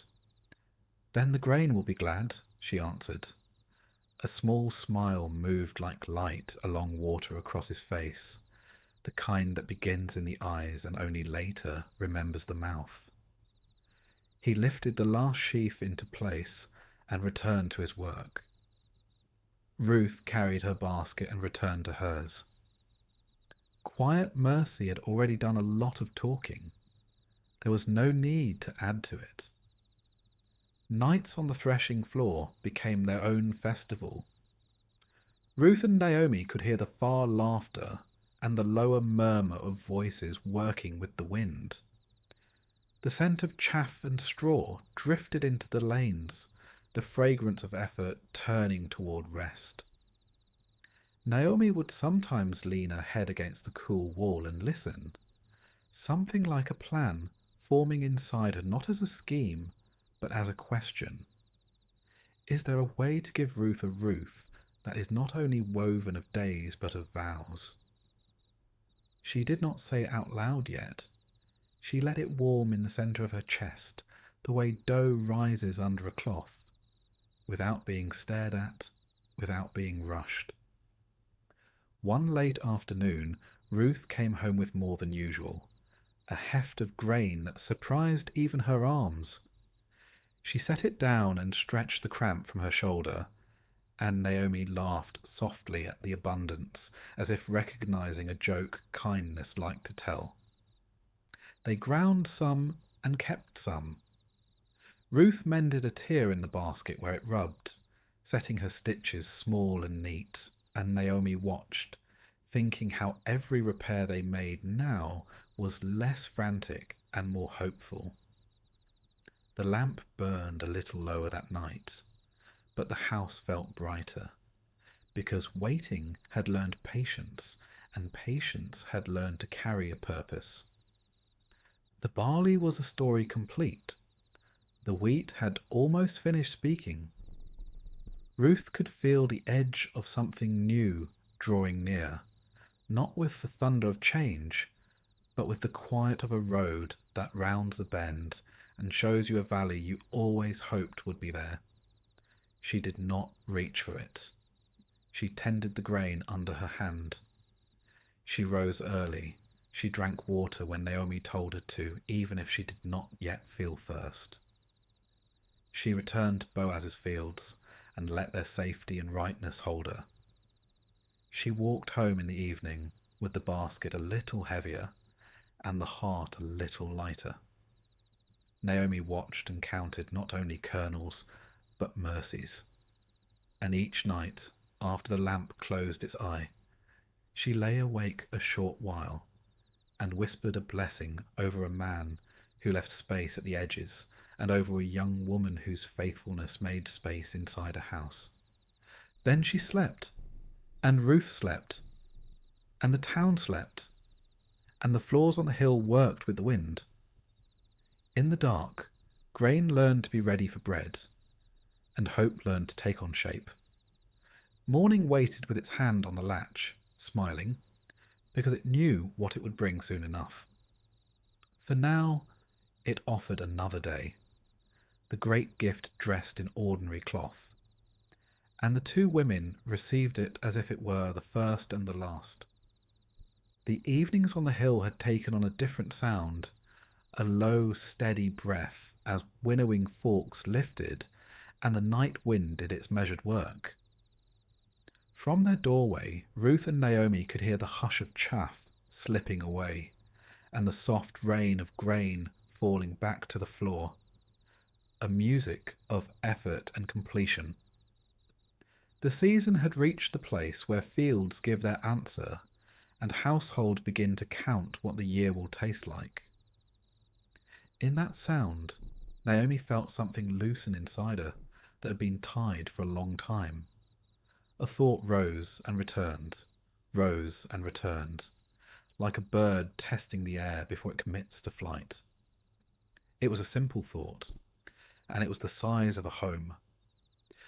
Ruth needed rest, not the rest of a day off, but the rest that looks like a safe roof, and a future with corners to set furniture in. She turned the idea over in her hands for a while before speaking it. Naomi didn't hurry. She watched Ruth moving through the small evening tasks, the way she folded the cloth so its edge lay straight, the way she set the jar lid askew for steam to escape, the way she saved the better piece of crust without thinking and set it where Naomi would find it. When the lamps of the threshing floors pricked the dark and the night air carried the warm smell of grain, Naomi called Ruth to sit near and took her fingers one by one, as if warming them for a new kind of work. "My daughter," she said, and the words were as soft as cloth pulled over a sleeping child. "Should I not seek a place of rest for you, so that your future will not always be measured only by how far you can carry a basket?" She spoke then of Boaz, not as a wish thrown into the air, but as a man tied to their family line. One of these whose nearness on the chart means something when the old protections have been broken by grief. "Tonight he will winnow at the threshing floor," she said. "Wash and anoint, put on your best cloak, the one we mended along the edge so it would not catch. Go down to the floor, but do not make yourself known until the meal is finished and he lies down by the heap. Watch where he rests. Then go, uncover his feet, lie down there in humility, and he will tell you what to do." The words were simple, but they were threaded through with custom and courage. Naomi was not sending Ruth into danger. She was pointing her along a path the elders knew, a path that allowed a woman who had no voice in the gate to speak clearest where truth is often learned, in the quiet where two honourable people meet under the eye of God. Ruth listened, measured the distance between instruction and her own heart, and said the sentence that means trust has grown sturdy. "All that you say I will do." The preparation held its own kind of reverence. Ruth warmed water and bathed, washing away the dust of many days, not to make herself someone other than she was, but to greet this moment with respect. She smoothed a little oil along her temples and wrists, the fragrance faint and clean. She drew on the cloak that had become both garment and companion, and checked the hem where the stitching had been tightened, smiling at the neat line. Naomi watched in quiet, her hand still except when she reached to straighten a fold that needed no straightening, a gesture that mothers make when their hearts are very full. They waited until the lanes had emptied and the hills were speaking in low tones. In the near distance, men laughed the way men laugh when work has gone well and the wind has cooperated. Ruth wrapped her shawl close and stepped into the night. The sky was a cool bowl scattered with steady lights, and the earth held the soft heat of the day as if offering it back to anyone who needed courage. Naomi stood in the shadow of the doorway until Ruth's figure blended with the darkness, and then she whispered a blessing that named both wisdom and safety, and went inside to let prayer sit with her like an old friend.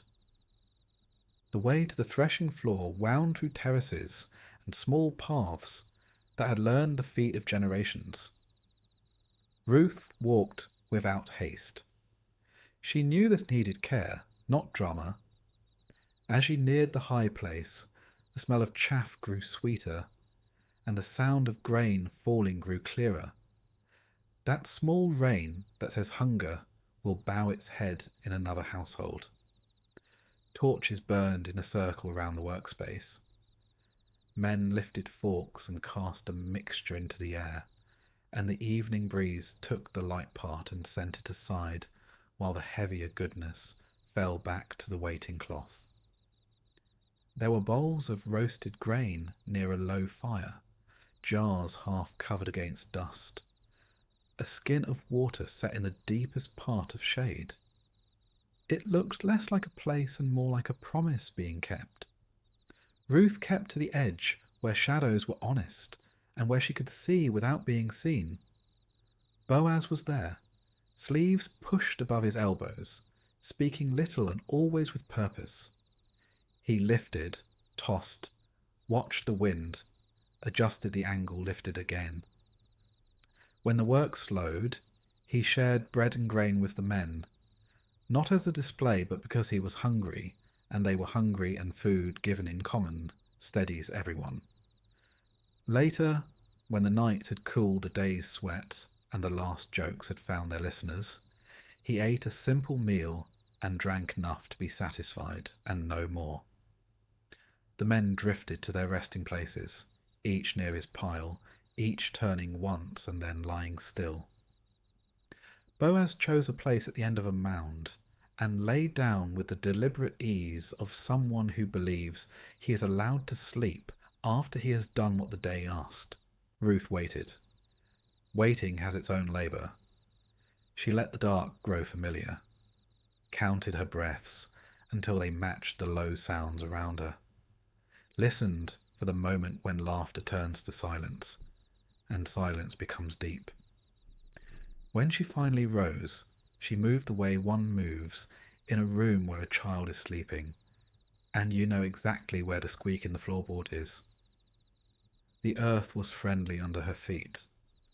She came to the place where Boaz lay and knelt, hands open to the ground for a moment as if to ask permission. Then, in the custom she'd been taught, she drew back the cloak from his feet so the night air would find them and wake him gently. And she lay down near his feet, small and steady, a question wrapped in humility. Sometime after midnight, when the cool had settled and the owls had stopped counting the mice, Boaz stirred.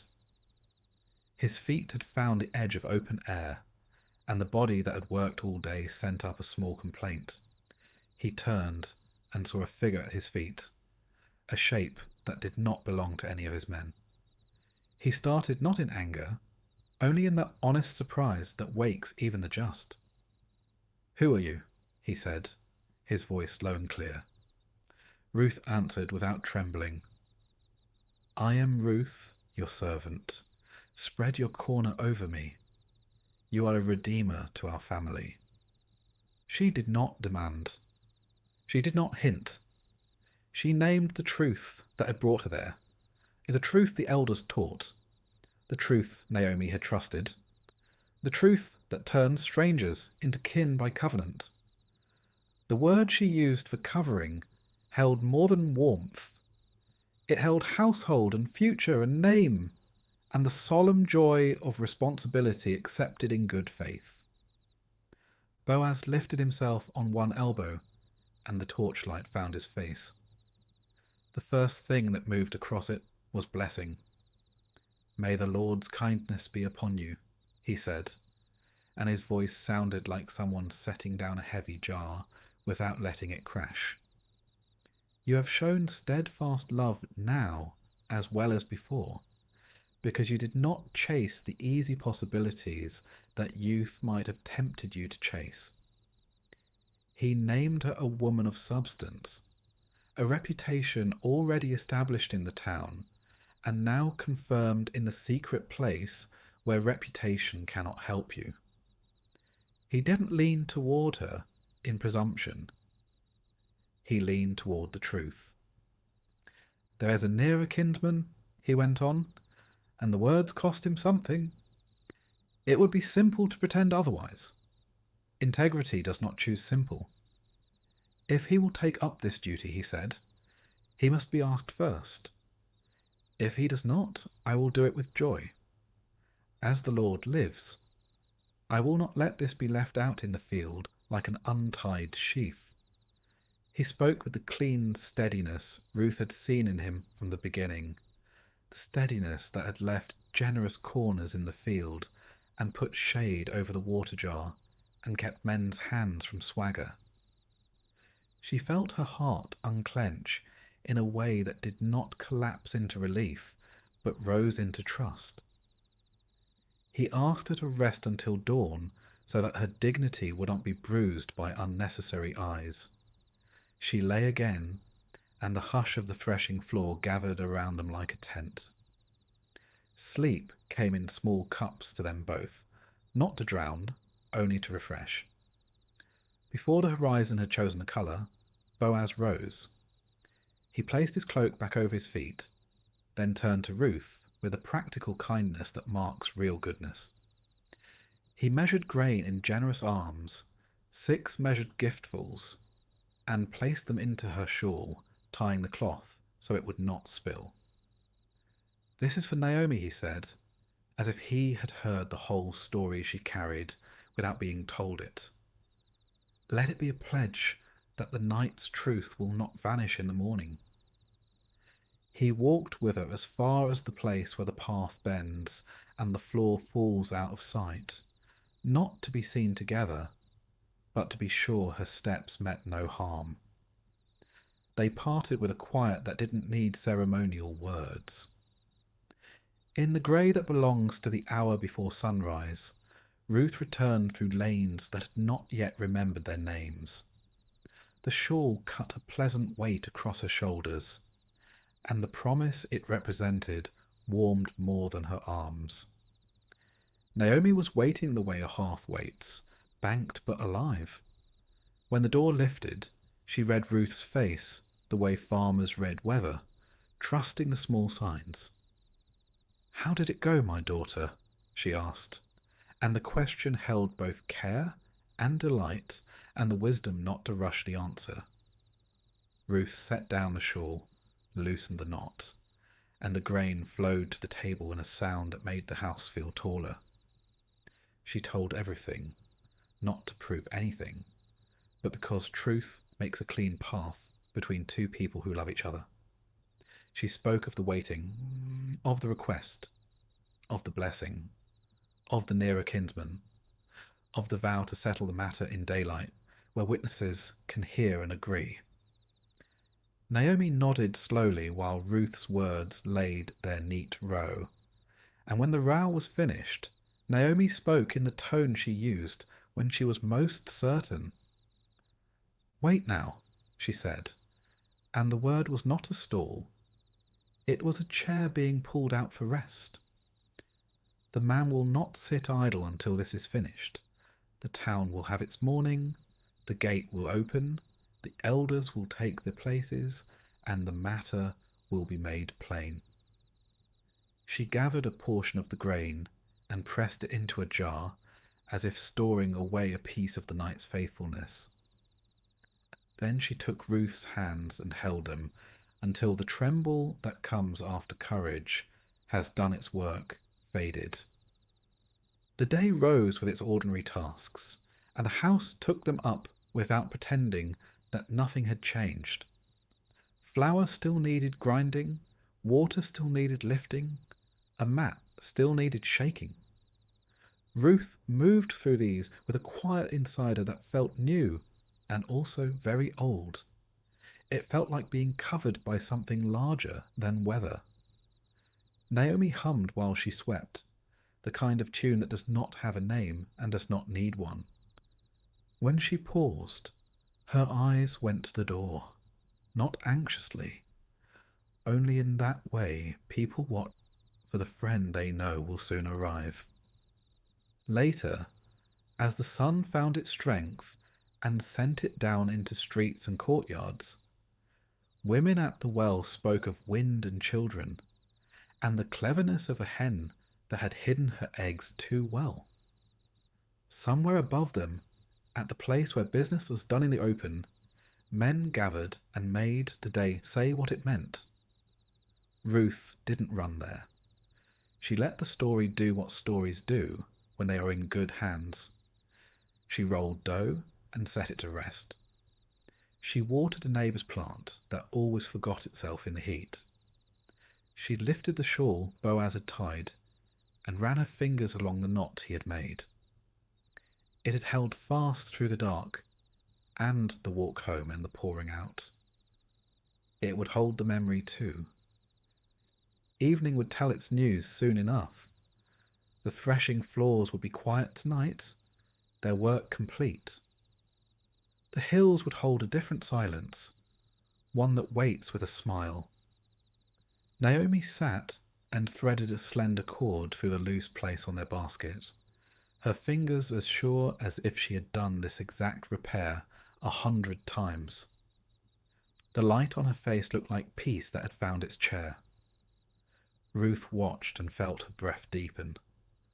Whatever came, the day had already taught them its most important word. Covered. The word did not erase hunger or erase history. It laid itself over both and made space for rest. Night held its breath after the last voices faded on the hill. The threshing floor was a circle of quiet light and sleeping men, and the wind that had lifted chaff now wandered gently among cooling heaps of grain. Ruth lay near Boaz's feet with the calm that comes after a brave thing has been spoken and received. She listened to the floor itself, to the small creak of baskets settling, to a rope tapping a post, to a man turning once and then not again.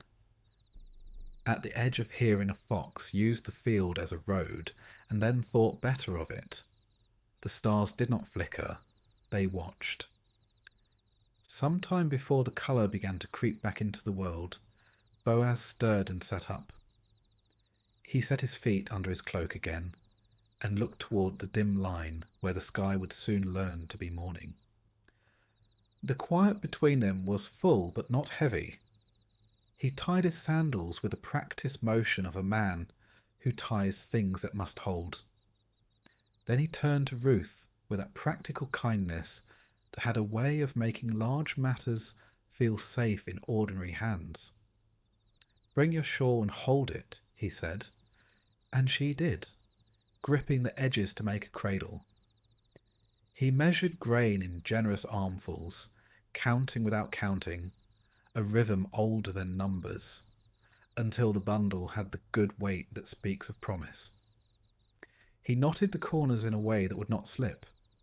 There, he said, not as if he had solved everything, but as if he would not allow the morning to find them empty-handed. He spoke quietly. "Let no one know a woman came to the floor," he said, and his tone held protection, not secrecy that shrinks the truth. "Rest until the first light, then go while the lane is still a grey ribbon. I will do what must be done in daylight, where words are held by witnesses." His certainty did not bruise the hush. It fit inside it, like a lamp that knows the size of its bowl.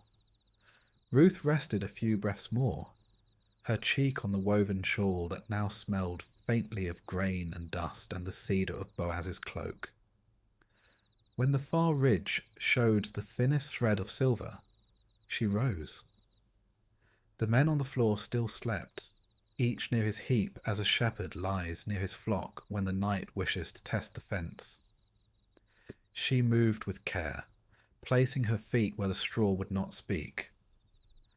At the edge of the light she looked back once. Boaz had already turned toward the work of gathering tools and ordering the mounds for the day, as if to keep his hands from running ahead of his feet toward the gate. The torch near him made a simple circle, and inside it his steadiness seemed to weigh as much as the sacks themselves. The path down from the hill was cool. Stones remembered the heat, but did not share it yet. A hoopoe called from a terrace wall, and then was quiet, as if embarrassed to have broken the spell. Ruth adjusted the knot at her shoulder and felt the shawl settle. The weight was good. It said more than words could say to a woman who would open a door soon and look for her daughter's eyes. The town was a soft shape. One lamp burned by a doorway where a baker had risen early. He would beat the night's dough into obedience so other people could call their morning strong. The smell of wet clay came from a jar set out to catch the day. A narrow cat crossed her way, considered the bundle, decided it was nothing to chase, and moved on. Naomi was awake. She had set the room in order and then sat with her hands quiet, the way a person waits for rain they believe will come. When Ruth touched the door, the latch lifted as if it had been practicing. "How did it go, my daughter?" she asked, and the words carried welcome before they asked for news. Ruth set the bundle on the table and loosened the knot. Grain poured out in a soft cascade that made a sound like a kind answer. The two women stood with palms open above it, as if warming themselves at a small hearth. Ruth told the whole story, not more, not less. She told it in the order that truth often prefers. First the approach, then the request, then the blessing that landed on her like a shawl that already knew her shoulders. Then the part where integrity asks for patience because there is a nearer man who must be asked first. Naomi's face changed as the words arranged themselves. She grew taller without moving. "Blessing upon him who did not deny kindness to the living or the dead," she said, and her voice carried both the old ache and the new ease. She touched the grain, then tied a portion into a small cloth, and then set that cloth aside, as if storing a sentence they would need to speak again. "Wait now," she said, and in her mouth the word wait tasted like chair, like water, like a porch where two people can sit until the heat passes. "He will not rest until this is settled." She said it the way dawn says a day is coming. Morning widened its hand across the lane. Water sloshed in jars at the well. A boy shouted to a donkey as if the animal were a soldier who needed commands, and the donkey ignored him, as if the boy were a bird asking the sky to be blue. Ruth and Naomi moved through their small tasks with the care that keeps a house peaceful. The quern sang its patient circle. The broom marked the floor with lines that looked like writing. Ruth set dough to rise with a cloth laid over it the way a mother lays a blanket on a sleeping child and then does not hover. Outside, the town opened its shutters and washed its face. The baker's rounds began to appear, small moons with slashes where steam could escape. The herdsman counted noses and argued mildly about whether the hill grass or the river grass was better for temper, and then took both paths, because arguments at morning are often solved by feet. The gate scraped and yawned, and then stood still, ready to be a doorway for the day. Men who like to sit where decisions are made went there by habit, some because their counsel is useful, some because the place had shade. Boaz climbed the road to the square with steps that were not hurried and not slow. His body carried the same exact weight always carried. The change was in how he held it. Those who greeted him with the small tilt of the head that passes for civility at that hour received back the same tilt, and a word or two about the wind on the hill, and a question about a house where a child had been fevered and was now eating again. "Praise for the praise I've heard," that sort of line. under the words his attention gathered itself. He was the kind of man who keeps a good field, because he is the kind of man who keeps a good heart. Ruth did not follow him with her feet. She carried his promise with her hands and laid it out on the table in the shape of 6 measures that remembered the scoop that had lifted them. She ground a portion into flour, the stone turning slow enough to let her think. She remembered the way his voice had sounded when he spoke the word live, as the Lord lives, not as a formula, as a sentence that holds. She remembered how his eyes hadn't hurried past the near kinsman who must be asked.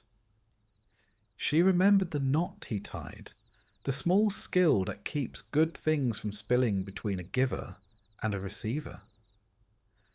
Naomi dipped water into a jar and set it by the door for anyone who might pass thirsty. "There's always someone," she said, and covered it so the dust would be kept out. She moved a stool closer to the window and sat where she could see the slice of street that told her when the market was ready. Her mind walked along the ridge where the night had held them, and then came back to the table. She laid out what could be prepared for midday and what could wait for evening. She straightened the mat that didn't need straightening and smiled at herself for doing it. Once she looked at Ruth, and the look said more than speech.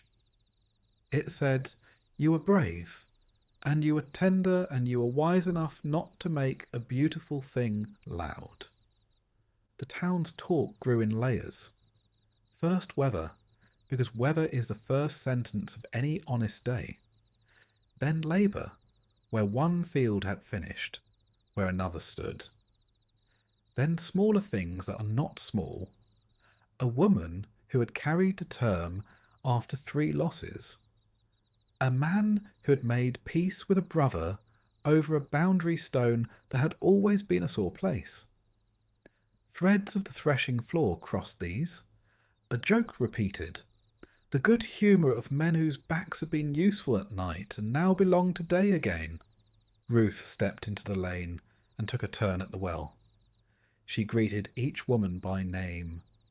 One had a bandage at her wrist. Ruth lifted the jar for her and looped the rope, and when the jar rose, Ruth steadied it on the woman's shoulder so the weight would not bite. And the woman said, "You have a careful hand." And Ruth said, "I have been taught by a careful woman." The well gave back a small echo that sounded like agreement. A jar slipped and did not break. A child scooped a handful of water and made rain for herself and shouted at the cold as if the water could laugh. As the sun climbed, the shawl knot Boaz had tied waited on the table like a small emblem.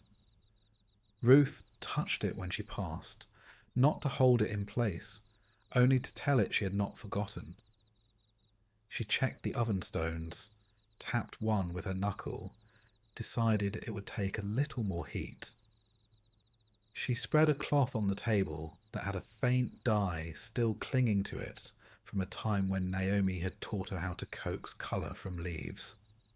She rinsed figs and set them in a bowl, and then removed one because a bowl that is almost full but not overflowing feels generous without boasting. Time is long when a heart is listening. It did not stretch them thin. It gave them tasks to stain with usefulness. Naomi mended a fray at the corner of their sleeping mat, stitching small, then stopping to breathe the way a person breathes when a thought has approached. She thought of Elimelech, of Mahlon and Chilion, of the way their names still made the room answer, not with pain only, with gratitude that had learned how to keep company with missing. She thought of Boaz as a young man, though she had not known him then, and imagined a steadiness that had only gathered with years. She thought of Ruth as she was now, standing at the window with her hands at rest, palms open without striving. She thought of the word cover and how garments do not erase what they cover. They protect it so it can be itself without fear. Once, a neighbour stepped in with a question about a measure of spice. Naomi took down a jar, and Ruth crushed a pinch between her fingers until the scent opened, and they both laughed because the neighbour sneezed, and then blessed them and wiped her eyes with the edge of her veil. Another time, a boy ran through with the message that a flock had been found on the wrong side of a hill, and everyone had an opinion on whose hill was the right side anyway. And the boy left before anyone could make his errand heavier than he wanted it to be. The door opened and closed on these small things the way a lung opens and closes, steady and necessary. Toward midday, Ruth set the dough on the warm stone, waited for the first bubble to rise like a small moon, flipped the round with calm fingers, and let the scent tell the room that food would not be late. Naomi placed olives in a dish, split them with the flat of a knife, and flicked out their stones with satisfaction. They ate together in the quiet that knows how to be companionable without filling every inch of air. When they were done, Ruth wiped the table with a damp cloth that carried the scent of thyme, and Naomi turned the bowls face down on the shelf so the evening would find them dry. The heat of the day leaned on the walls, and then remembered its manners and backed away. Shadows on the lane grew long and pointed toward the square. Somewhere a voice carried in a tone people use when they tell news that will be good to some, and heavy to others, and necessary to all. Naomi and Ruth didn't move to crowd the doorway. They sat. Ruth wound a length of wool into a neat ball that would not tangle. Naomi opened a jar, checked the grain, closed it again with care, tied the cloth with exactly the same knot Boaz had tied, her fingers remembering without looking. Later, they would learn what the gate had decided, who had spoken first, who had stepped back, which witnesses had nodded with a satisfied air of men who love an agreement that has been made cleanly. Later, names will be said in a new order that made families line up differently on paper and in the heart. For now, in the long light that tasted of chaff and oil and bread and fig and the faint metal of a winnowing fork left leaning against a wall, they waited in the way wise people wait, their shoulders lowered, their breath found an easy pace. They did the next small thing, and then the next. They tended their peace the way they tended their lamp, with a hand that knows how high the flame should stand. Evening at last began to gather its soft blue along the hills. The threshing floors were quiet, their work done, their boards swept, their corners tidied for the next season that would come in its time. A swallow took one last errand across the sky, and then sheathed its wings. Somewhere, feet approached a lane with the step that belongs to a message already decided. Naomi glanced at Ruth and smiled with a patience that had learned to be joyful on the way to joy. Whatever the mouth would soon say, the day had held them. The promise had stood upright, and kindness had not mistaken the dark for a reason to hide. Morning opened the town with gentle hands. The gate stones warmed one shade lighter than night, and the hinges made their quiet yawn as if to say that commerce and counsel might come through now without disturbing the last of the dawn's hush. The square just inside the opening stretched itself. Stalls unrolled their mats. A baker's boy crossed with a board of rounds cooling like small moons.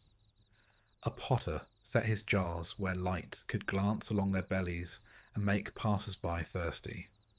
The city gate is where the day tells the truth about itself. Feet passing in, feet passing out, and between them the place where questions are asked in the open and answered where wind can overhear. Boaz arrived with steps that neither hurried nor delayed. He greeted the gatekeeper with the tilt of the head that says, "We have both been doing this a long time." He found a place near the benches, worn smooth by elders' robes, and laid his palm for a breath on the stone there. A wordless request that the judgment spoken today would be as level as this surface. Men were gathering, those who liked to listen when the town spoke formally, those whose lives had taught them to value a public word, those who simply came to rest their backs against a wall and let fairness work in front of them like an honest craft. The nearer kinsman came through the gate with the first small press of morning. He had the look of a man already counting his day. Boaz lifted a hand, the old invitation a friend gives when there is business to be done that will not bite. "Sit," he signalled, and the man sat. Boaz called to elders he trusted, men whose eyes had grown kind without growing dim, men who measured their sentences so they could be leaned upon, and 10 of them took their places. The bench looked suddenly like a string tuned all at once. Boaz spoke first, as was right for the one bringing the matter. He told a story in the clean lines that make sense at a gate. Naomi had returned from the fields of Moab, and had in her keeping a portion of land that belonged to Elimelech. It was time to set that land back into the family's care, to sell it in a way that kept it near the names that had known it. The nearer kinsman had first right. If he would redeem the field would be his to steward. If not, the right would pass. The man weighed the sentence the way a merchant weighs grain, eyes on the measure, ears listening for the sound of fairness. A field near his fields, a curve of ground that would fit well with what he already ploughed. Yes, he said, he would redeem. Heads around them nodded. It was a good answer to a good offer. Boaz let the agreement settle, not rushing the moment that still had more to say. Then he spoke the part that belonged with the first part, and made the whole true. On the day you take the field, you also take into your care Ruth, the Moabite widow of Mahlon, to raise up a name for the dead on his inheritance. The words did not fall like a trap. They stood like a doorway. The nearer kinsman stepped toward it and looked through. He saw what such a promise asks of a household, the reshaping of inheritance lines, the widening of a table, the work of love that invites complexity into places where people often prefer simplicity. He set his hand on his knee and said the sentence that honesty says when it has done its sums. If I take this on, I may unmake what I must keep whole. I cannot. My household would be at risk. He did not speak in fear. He spoke within his limits, named cleanly so that a better answer could step forward. The elders watched without judgment. A refusal has many tones. This one did not carry the whine of reluctance or the edge of disdain. It carried the sound of wisdom that knows when to let a better suited strength take up a thing. So the man unlatched his sandal, the old sign that a right was passing from one foot to another, from one walk to another walk. He handed it to Boaz, and the gate breathed out, the way a crowd does when the shape of a matter has finally shown itself. Boaz stood where all could see and hear. He placed the sandal carefully at his side, as if even symbols deserved to be treated without carelessness. Then he spoke to the elders and to the people within reach of his voice. You are witnesses this day that I take into my care all that belong to Elimelech and to his sons. And with the land I take Ruth, the widow of Mahlon, into my house, so that the name that was almost extinguished will again have a lamp in Israel. His words were not grand, they were exact. He pledged to keep the field and the future in the same hand. The elders lifted their voices in that antique music that has blessed many thresholds. May this woman who enters your house be fruitful among us as the mothers were who built the family's first rooms. May your dwelling find its strength deep and its joy wide. May your story reach back to the old courage and forward to names not yet spoken. They remembered Tamar and the strange, fierce faith that kept a line from breaking, and they wished Boaz a house as sturdy as the one that began again, because a woman would not let justice be a hired thing. Their words were not poetry for poetry's sake. They were ropes thrown across a river so that a new crossing could be made in the old place. All around, the square continued to be the square. A child tripped and was gathered. A seller flipped a fish and declared it still smelled of Jordan. A dog took advantage of a dropped crust and was scolded without heat. The world does not halt even when vows are made. Perhaps that is mercy. Big things are steadied by small things that go on being themselves. Boaz turned to the nearer kinsman, the man no longer bound to this duty, and placed his hand briefly over his own heart, a gesture that said the day would remember his truthfulness kindly. The man bowed his head in return and rose to take up the rest of his day, lighter, perhaps, for having spoken cleanly. The elders marked the moment with a spare nod, a formal consent that is always better than applause when what is at stake is someone's future. A scribe who had stationed himself in shade traced quick marks on his waxed board. Later the lines would harden into a record the town could touch. News moves faster than feet. By the time Boaz left the gate, the blessing the elders had spoken was already being repeated in kitchens and courtyards, losing none of its flavour in the retelling. He walked back through streets that had become a little brighter, though the sun had not changed. Men called a good word after him that was half congratulations and half quiet pride in living in a place where matters could be settled without side rooms.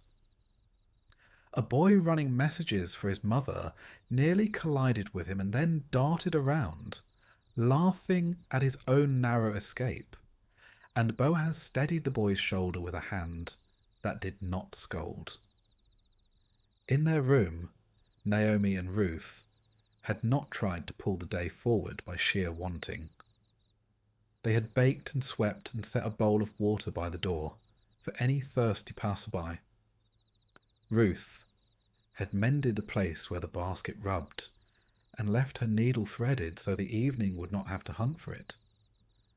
Naomi had sat now and then and simply breathed as if teaching her ribs a new shape. When steps came up the lane that carried a decision in them, neither woman rushed to the threshold. They stood, and the room stood with them. Boaz entered in the way a person enters a home he hopes to belong to, bareheaded, eyes clear, speech slow enough to carry its own weight. He greeted Naomi first with the careful honour that separates flattery from respect, and then he turned to Ruth, and his face was lit the way fields are lit when the first water finds them after a long thirst. He told the story not to impress. She knew the shape already, but to let his words lay their part beside hers and Naomi's in the same room. He spoke of witnesses, of the sandal, Of the elder who'd cleared his throat soft at the exact moment a silence needed anchoring. He delivered the blessing he'd been given as if he were carrying bread and wanted to be sure it arrived warm. Silence spread a clean cloth over the table between them so that gratitude could be set down without spilling. Naomi's hands, which had learned too many times to prepare for disappointment's weight, opened with the simple elegance of release. She spoke blessing over Boaz, blessing over the nearer kinsman who had spoken truth without injury, blessing over the elders whose words had gathered the old stories into the new. When she finished, it felt as if she had arranged flowers in a vase, and the room had found its centre. Ruth listened with the steadiness that had become her way.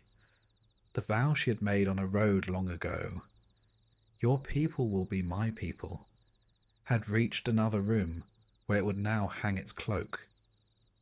She thanked Boaz with words that did not tip toward either shyness or boldness.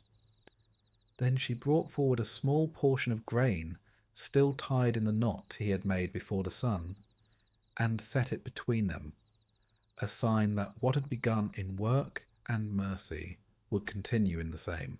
Outside, the town breathed through the heat into afternoon. In fields beyond, stubble wore the pale glow that comes after harvest, and children ran the tidy aisles as if the land had been combed for their play.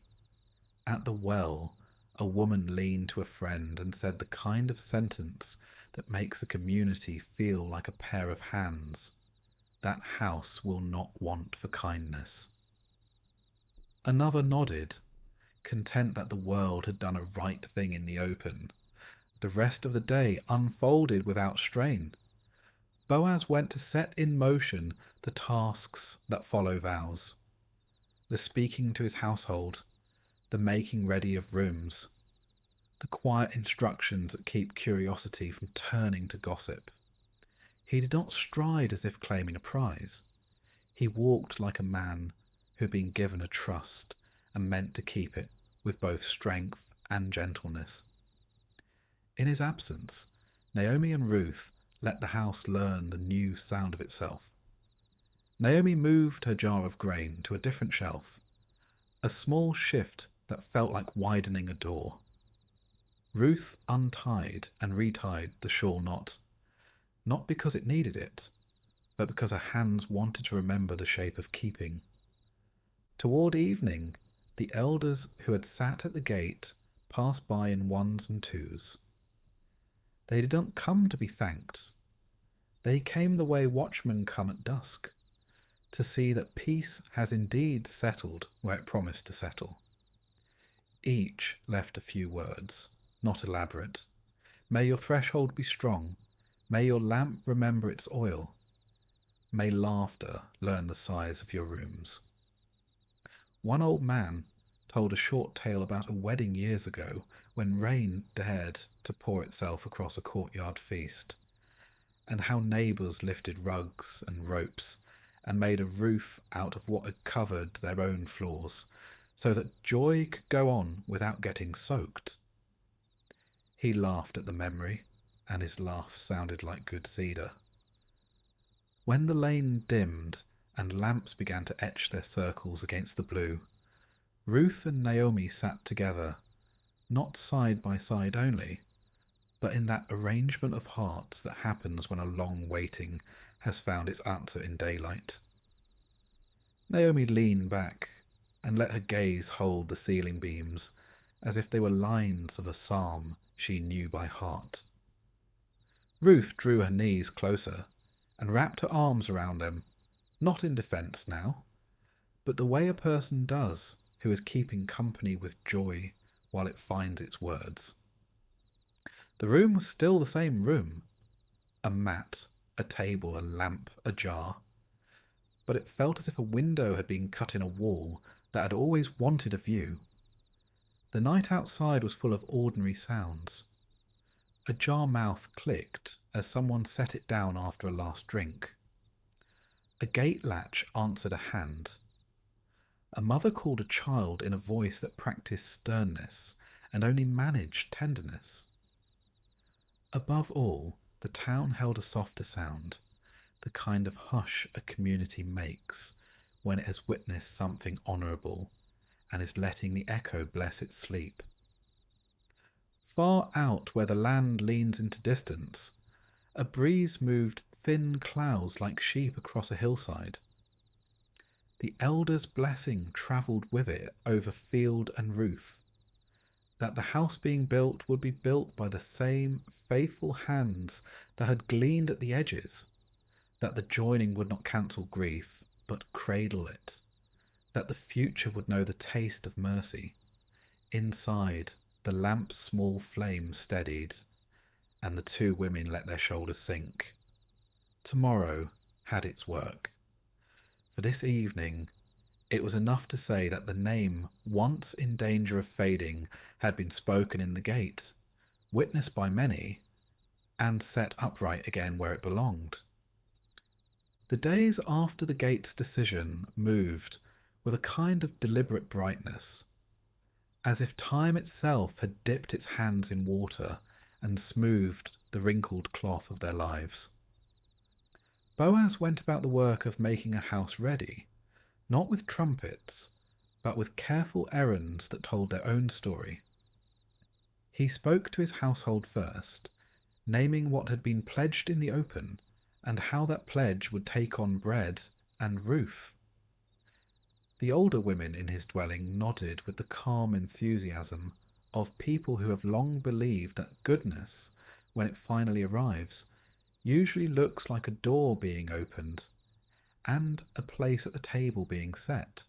Rooms were swept until the floors felt like cool stone riverbeds. Lintels were wiped with a cloth lightly scented from crushed bay leaves. A loom was pulled close to light. A storage jar was moved to the shade so oil would keep its dignity. In the courtyard, a low cedar table was scrubbed until it remembered its original colour. A canopy of woven cloth, bright but not boastful, was mended at one corner and stretched between poles so it made a square of shade that looked like a promise you could stand under. Word threaded itself through the town with the quiet excitement reserved for happy labour. A neighbour's girl came with a basket of figs and the shy pride of having picked the ripest ones. A potter contributed cups with small thumb presses along their sides so they would not slip in damp hands. A shepherd whose flock had worn the hill to kindness promised the richest yogurt he could coax from morning milk. The baker marked the day with a notch in his mind, extra rounds, scored deep to break easily.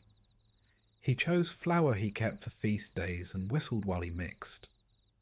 Women compared herbs and laughter in equal measures and agreed on what a wedding needs most of all: room for joy to move. Naomi prepared with the seriousness of someone who understands that celebration is a task all its own. She smoothed Ruth's cloak, checking once again the hem they had reinforced together.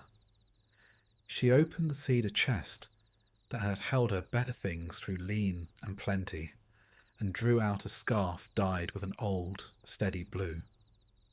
When she shook it, a faint scent of the past rose, and then settled into the present, as if memory itself had been dusted and invited to take a seat.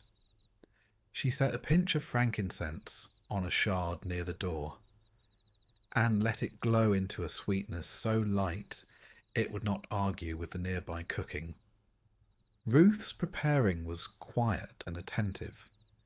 She bathed in water that had cooled in the night and allowed it to soothe the places work had made strong. She braided her hair with the same patience she brought to gleaning, folding strands until they agreed with one another, then touching the braid as if memorizing the way agreement feels. She put on the cloak they had mended and tied Naomi's blue scarf where it would catch light when she turned her head. She did not adorn herself to become someone else. She dressed in the dignity of who she had already proven to be. On the morning chosen, the town woke earlier than usual, not to press the day faster, but to meet it with readiness. Courtyards smelled of bread and mint. The well gave a cheerful echo. Shutters opened without their normal sigh. Children were scrubbed, then immediately managed to decorate themselves with dust again. The old men, who loved a public blessing almost as much as a well-told joke, found their sandals quicker than they typically did. The canopy was carried out like a sail and set in a place where breeze could pass under it and cool the brows of those who stood there. Boaz came through the lane with his usual gait, the one that neither called for notice nor invited disrespect. He wore the simple best that befits a man whose wealth prefers usefulness to display. When he reached Naomi's door, he paused, not for effect, but because thresholds deserve a breath. He greeted Naomi first, receiving her blessing the way dry ground receives first rain. Then he turned to Ruth, and something unpracticed and light moved across his face, as if a window had been opened in a room he had always kept tidy, and he had just discovered how good wind feels. They walked together, not shoulder to shoulder in a way that would crowd, but close enough that a person watching could see the line between them was already being rewoven. People made room because the town knew how to welcome without swallowing. Under the canopy stood space, elders whose words weighed what joy weighs, neighbours who carried an appetite for good news, and a small clearing in the sound where vows would soon be able to land without scattering. The words themselves were not elaborate. They did not need to be. Boaz spoke with his hand open and his voice steady, naming not only the promise of shelter and food, but also the long work of gentleness, a kind of weather a house must keep. He spoke of name and future, of the weaving back together of a family thread that had frayed, of his intention to honour both the living loyalty and the dead love that had carried Ruth to this day. Ruth answered with the humility of a strong heart. She promised to keep what she had kept since a road far away, faithfulness in ordinary steps, kindness that never requires trumpets, truth told without a raised voice. The elders received these words with a blessing that had been waiting for someone worthy to carry it. Voices rose in a chorus of wish and memory. May your home be a place where bread lasts and laughter learns to speak softly and often. May your field remember water at the right time. May your lamp's small flame mark long peace and quick forgiveness. May the story that began in sorrow grow sturdy in mercy. The names of the mothers were spoken, not as legends to live up to, but as sisters in a long, surprising line of courage. Even a whisper of Tamar's fierce wisdom found its way into the blessing, the town refusing to forget the woman whose insistence kept justice from being a thing only men could hold in their hands. Someone laughed because a child darted under the canopy at the wrong moment to recover a runaway olive. The laughter carried the blessing farther than solemnity could have carried it. The canopy shook with wind and then steadied, as if agreeing that joy can flex without breaking. Boaz and Ruth looked toward Naomi, and she looked back with a face that had learned how to hold many kinds of weather. Her eyes shone, but not from the sharpness of tears only. They shone with the quiet light of a hope at rest.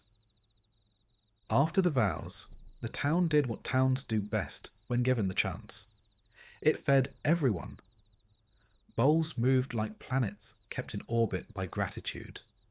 Roasted lamb with sprigs of something green that released its fragrance when touched, cucumbers cut into moons, dates sticky with sweetness that clung to lips, and made even the elders lick their fingers and grin like boys. Rounds of bread, broken along their deep scores and passed so easily that no hand was left empty long. A jug of wine, dark as a fig's heart, learned every corner of the circle and never failed to find a thirsty mouth. Music came because music is what words do when they have been asked to celebrate longer than their breath can bear. A shepherd produced a reed pipe that sounded like a small river negotiating stones. Someone clapped with a rhythm that made feet curious. Ruth was drawn by gentle hands into a dance that required nothing more than willing steps. She found the pattern quickly: forward, turn, a small lift, a return, and felt in her body what she had known with her mind. She belonged not by imitation but by joining. Boaz did not caper. He stepped in with a wry smile when pulled, moving with a restraint that has its own joy. When the circle tightened, Naomi laughed and clapped, and then pressed a hand to her chest as if to keep her heart from leaping higher than was decent for a woman of her years. There were gifts, but the best of them did not need wrapping.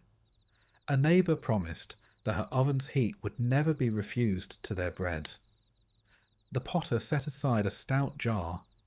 "For grain on thin weeks," he said, and his wink made the room laugh without pity. A weaver placed on Ruth's lap a length of undyed cloth with a firm weave, beautiful because it could become almost anything. The shepherd's wife, who had never been known to waste a word, told Ruth where the wild thyme hides on the north slope, when the season is half gone, then pressed a sprig into her palm so she'd have the scent to memorize. As the afternoon blazed and then gentled, the feast loosened its belt. Children fell asleep where they were, faces sticky, fists full of stolen almonds. Elders told one more story than necessary, and were forgiven for repeating themselves. Men gathered the last of the plates, arguing cheerfully about who could carry more. Women set aside enough for those who had been kept home by illness or newborns. The canopy cast a shifting lattice of shade and light across the courtyard floor, and seemed to breathe with the day. When the first blue of evening grew at the edges of things, Ruth and Boaz slipped away in the dignified, ordinary way couples do when the public joy has said its piece and the private joy needs its quiet. Their steps found the threshold of the house prepared, a door that had known many comings and goings, and now consented to know these two as one story. Inside, the rooms held their breath and then exhaled, as if a house recognizes when it has been asked to become a home. The first meal they ate together without an audience was simple: bread warmed on a stone, yogurt that remembered this morning's hillside, olives, a dish of lentils with a curl of steam still finding its way into the evening air. Ruth set the table as she always did, except this time her hand moved as if arranging a conversation instead of two bowls. Boaz poured water and then wine, and the cups made a quiet sound when set down that felt like vows' echo. He gave thanks in a voice that was neither louder nor softer than at noon. He knew no need to dramatize gratitude, and the words seemed to sit happily on the walls. They spoke of small things first, because small things teach the big ones how to enter without needing to be announced. Ruth asked about a field's lower edge, and whether the soil there always held more stones than the others. Boaz told her of a spring that surprised him once in drought, and how he had learned to dig near that place, in lean years. She described the way the wind misbehaves on the far side of the olive, and how you must toss chaff there with a different wrist. He listened with the professional respect of a man who has always believed wisdom does not come to him only through mirrors. Naomi arrived when the shadows had grown long enough to cross one another. She didn't bustle. She entered as if visiting a room she herself had helped build years ago. Boaz rose, and the three sat together. Naomi took the cup offered and held it for a heartbeat before drinking, as if clinking glasses with Providence itself. They laughed more than they cried, and when they did cry, the tears cleaned rather than stung. When she rose to go, Ruth walked her to the door and stood with her while the night air cooled their faces. Naomi touched Ruth's cheek with the back of her fingers, a gesture that mothers everywhere use when words might tangle, then stepped into the lane already softened by lamps. Days formed their new rhythm almost without consulting anyone. Ruth learned the rooms the way she had learned the fields, by moving among them until each offered its secrets. Where the breeze can be encouraged to stay, which corner wants a jar, because that is where a person will most often reach without thinking. Where the morning light lands, good for cleaning the small stain from a woven cloth. She set an herb pot near the window and smiled when the first shoots turned their faces as if they craved stories. Boaz left for his field with a prayer that did not pretend the day would obey him, only that he would be wise enough to obey the day. He returned with soil in his sandals and satisfaction in the set of his shoulders. In the evenings, the household learned new manners from its masters. Talk was considered before it was poured. Anger, when it arrived, was given a chair, but not the head of the table. Jokes respected the dignity of the quiet, and still made the noisy laugh. Ruth, whose identity had once been a hyphen, Moabite wife, foreign widow, outsider daughter, found that in this house her name stood on its own. Yet she did not lose the parts of herself that came from other blue hills and other ovens.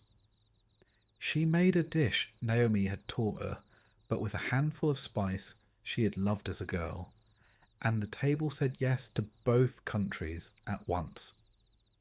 She sang, under her breath, while she worked, a tune that had followed her across the border, and discovered that in this room, its notes settled easily on the rafters, and did not have to explain themselves.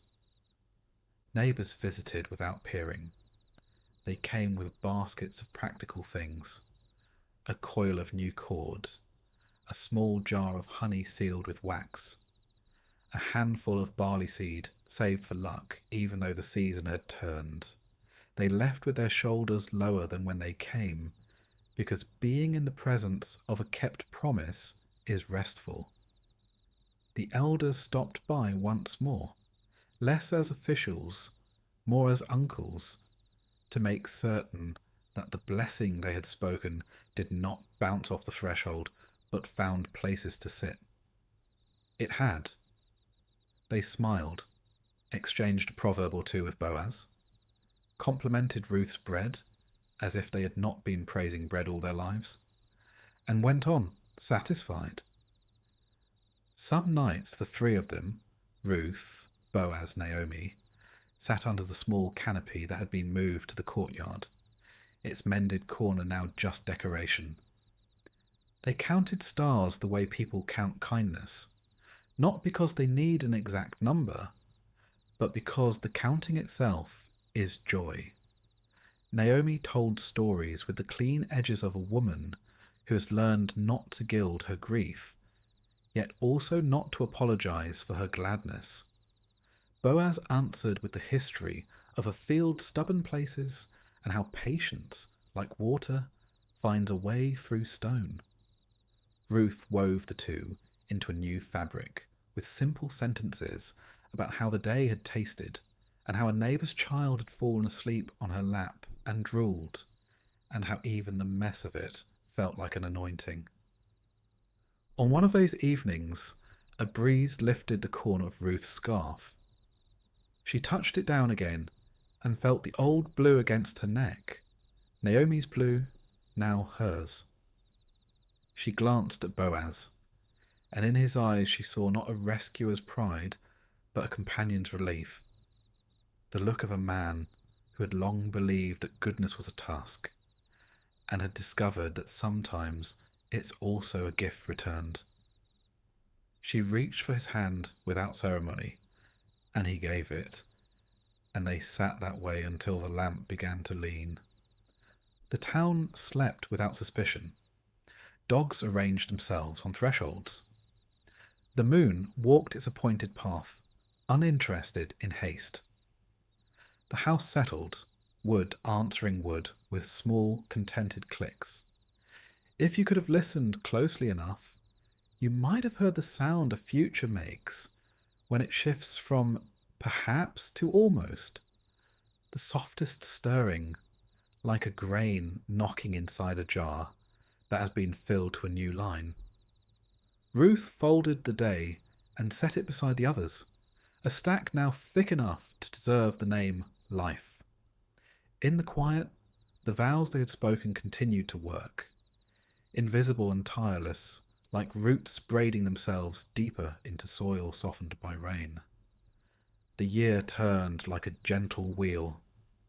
Wheat stacked itself in tidy mounds on the threshing floor and went to sleep in jars. Vines thickened and began to promise fruit without boasting. The figs rounded themselves and hid their sweetness under green hands. In the house that had learned the sound of quiet happiness, something new began to sing below speech. It started as a hush in Ruth's mornings, a pause before movement, an awareness like the warmth that lingers long after the sun has left a courtyard wall. Naomi was the first to hear it, not with her ears, but with the part of a mother that identifies new light by feel. She watched Ruth lift a jug, watched her set it down carefully and rest a palm against her middle as if listening with her hand. Naomi did not rush. She waited until Ruth looked up, and their eyes met, and both of them smiled, the slow, surprised smile of people who have found water where there had once been only stone. They told Boaz that evening the way some news is told best, without ceremony, with a bowl of stew between them, and the lamplight travelling openly over their faces. Ruth spoke simply, and he listened with his whole body, the way a field receives first rain, not trying to keep it, only making space for what is given. He did not leap, he steadied, he put both palms flat on the table, as if to anchor his gratitude to wood and grain and the good earth that had brought them this far. Then he stood and kissed Ruth's brow and bent Naomi's hand so gently it was as if he were blessing a scroll. And afterward he stepped into the courtyard, lifted his face, and said a few words into the evening that were more breath than sound. He did not ask for guarantees. He thanked the giver for the next small hour and whatever it would teach them to carry. The house changed in ways most visitors would not have noticed, but which mattered to those who slept under that roof. Naomi moved a stool from one corner to another, as if the air would be kinder to Ruth if it crossed the room a different way. Ruth laid her work down sooner, and learned a firmer kind of rest, the kind that is not indulgence but attention. Boaz altered the paths of his days, so that tasks that required his stubborn strength fell to his own hands, and those that could be met by others were offered freely. His tone making delegation feel like trust rather than burden. Women at the well began to send little offerings home in the bottoms of jars and baskets without remark. An extra sprig of mint for nausea, a handful of almonds, a ribbon someone had saved from a wedding years ago and wanted now to see tied in a child's blanket.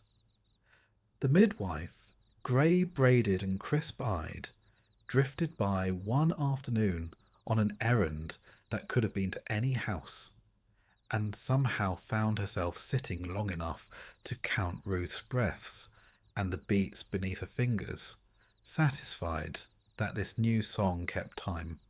Work slowed for Ruth, not because she suddenly did not know how to work, but because work itself is a good teacher and instructed her to turn her energy like a river into new channels. She still walked the field at morning, but now she walked the edges with a basket small enough to be a conversation, not a test. The young women who once tied sheaves now tied Ruth's tasks into tidy bundles. "We will fetch the water," they said. "We will carry the jars." When the wind was right, Ruth still lifted a handful to winnow, and laughed softly when the chaff rose away with the eagerness of a sparrow startled into flight. Boaz would find her sometimes sitting beneath the olive at the field's margin, palm curved over the curve that had become the centre of their house, and he would sit on the ground a little distance away, content to listen to the sound that is not heard, the whisper of time knitting bone and breath in secret. At night the three of them learned new liturgies. Naomi warmed a little oil between her hands and brushed it across Ruth's back, the way a mother smooths a sheet, saying nothing ambitious, only this: "May your rest be deep, may your dreams be gentle." Boaz trimmed the lamp so the flame stood no taller than a thumbnail, and set it where it would keep vigil without insisting on being noticed. Ruth discovered that a cup of water beside the bed can be as holy as a psalm, and that laughter in the dark is a better lullaby than worry. Sometimes, when the house was very still, a faint, playful tapping came from inside her. Boaz would place his ear there and grin like a boy. Naomi would lay her palm there and feel history move under her hand, all the old names humming like bees. Seasons came and folded their corners neatly. The vineyard's leaves went from hard green to soft silver and trembled whenever evening touched them. The pomegranate reddened, fattened, and showed a split that made everyone smile. Ruth's steps widened to accept a changed balance, and she stopped to lean against the doorway more often, not tired so much as learning a new pace, the way a song slows at its most beautiful measure so no one misses it. She sewed small cloths in the afternoons, nothing elaborate, squares and strips, strong seams and soft edges, each piece stacked in a basket that waited without impatience. Naomi spun the finest wool she had and braided a cord to bind the cradle Boaz was fashioning from olive wood, smoothing and smoothing until the grain offered its own gloss. "When you carry someone," she said to him once, "you smooth yourself first." He nodded, as if she had taught him something about carpentry. The midwife returned every few weeks, unannounced and entirely expected. She asked for water, set her bag down as if it were merely a lap to rest her hands on, and took stock with the satisfied expression of a woman reading a story that is being told well. "Plenty of breath," she would say. "Colour where it belongs."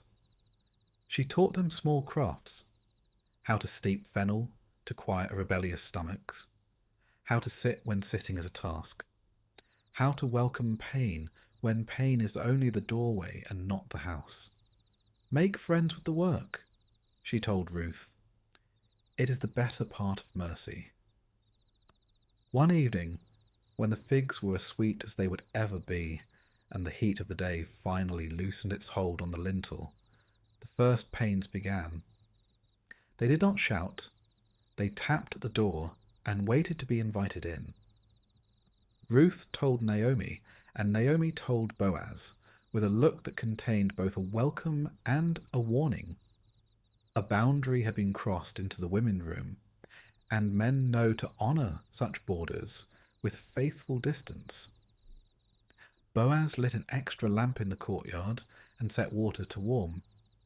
He stepped out and called softly to the midwife's nephew, who was loitering near the square with the aimless purposefulness of boys at dusk, and he sent him running.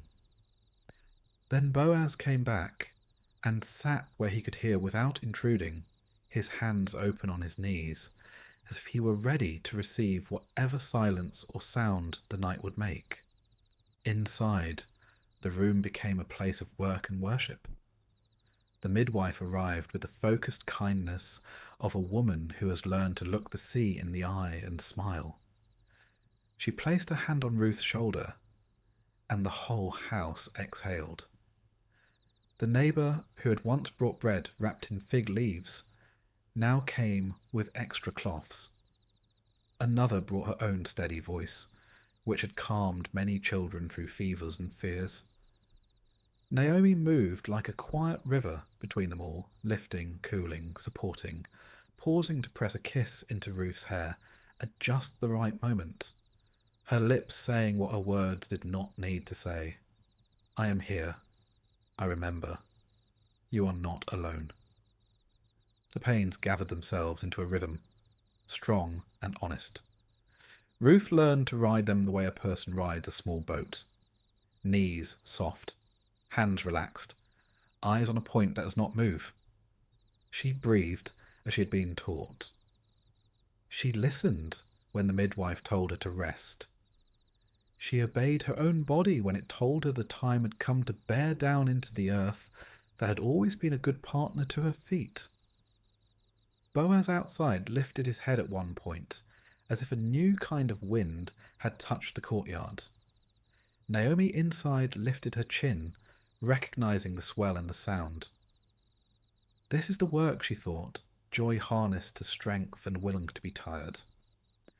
When the baby came, it was with a clear cry, the sort that makes everyone laugh and wipe their eyes at once. The midwife caught and lifted and spoke the old words that have greeted new life for as long as anyone remembers.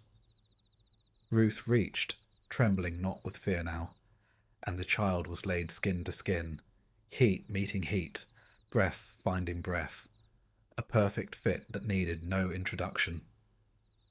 Naomi stood very still, then crumpled at the knees onto the mat with a sound that was joy rediscovering its own voice after years of speaking in a whisper.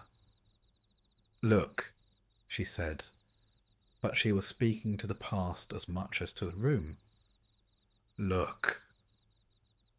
Outside, Boaz covered his face for a heartbeat with both hands and then laughed, a low, astonished laugh that made the courtyard seem to grow vines. He thanked God with words simple enough not to tip over. He stepped to the doorway and paused, waiting for the midwife's nod. When it came, he entered and stood at the foot of the mat with humility, as if he were suddenly aware that he had stepped into the inner room of the temple. He did not rush forward, did not crowd. He looked, and looking was worship. Then he knelt and offered the smallest fingertip to the smallest palm, and when the child's fingers closed around his heart did something it had not known how to do before. It grew and settled simultaneously. The night that followed did not ask for sleep. It asked for presence. Neighbours drifted away on gentle feet. The midwife set her tools in order and made herself small in a corner, ready if needed. Naomi warmed oil and stroked it along the baby's limbs, speaking under her breath the kind of blessing that is also a promise to oneself. Ruth ate broth with hands that shook and laughed at her own spilling, and no one cared that the mat would remember this joy later with a stain. The child's cries came and went, never in panic, always with the authority of a person who has every right to say what he needs. When he slept, the room slept around him. When he woke, the room woke too, as if they had all agreed to be a single creature for a while. Morning found them smiling like people who have travelled all night and arrived safely. The sun came to the threshold and asked permission to enter, and Naomi lifted the corner of the cloth so Light could see the baby's face. "Your hands are like small boats," she told him, "and your feet are sparrows." Ruth traced his ear with a fingertip. "You have your father's quiet," she said, "and your grandmother's insistence." Boaz murmured the child's soft sighs back to him like a man learning a new language and discovering it is the tongue of his own homeland. Word moved through Bethlehem in the way good news knows the alleys. "Naomi has a child in her arms," the women said to one another, and the sentence was true in every way that mattered. They came with laughter that did not jostle the newborn, with bread still warm and dates someone had hidden from her own children for this very moment, with advice that kept its voice low. They admired without ranking. "He is well made," one said, which is how some women say perfect without making the heavens jealous. Another checked the binding on the little belly and declared herself pleased. "He will teach your house a new clock," an older neighbour said. "You will be hungry at odd times, and glad." Days arranged themselves around the baby, as if each had been hoping for a reason to be gentler. Naomi became his nurse not only in title, but in the deepest sense. She let him teach her old arms new strength and new softness at once. The first time he took milk, and his breathing found its quiet, she closed her eyes and remembered everything that had been taken and everything that had been given. And both memories blessed the same place in her chest. She hummed a tune that did not exist before, made of the names she loved and the hope she dared to speak again. Ruth watched and learned without jealousy, her own body still finishing the miracle it had begun.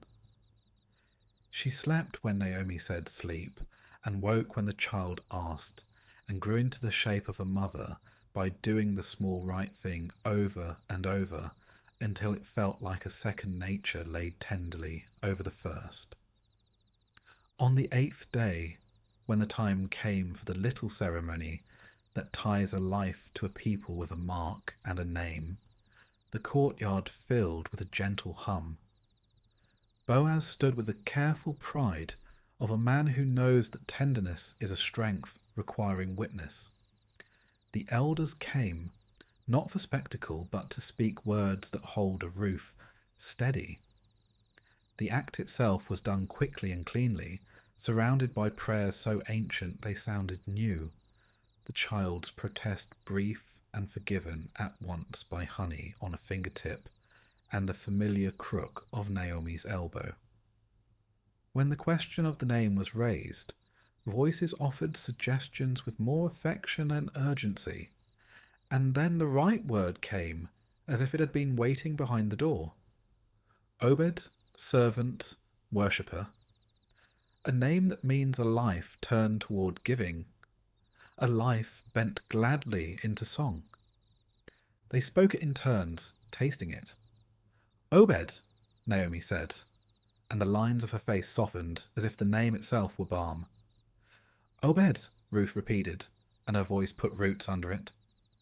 "Obed," Boaz said last, and the sound of it in his mouth felt like a vow renewed without the need for explanation. The neighbours smiled. A good name, they agreed, not because it would look fine on a tablet, but because it would teach the child every day what happiness is made of. Service with both hands and the heart that volunteers first. After that, time became a string threaded with small pearls.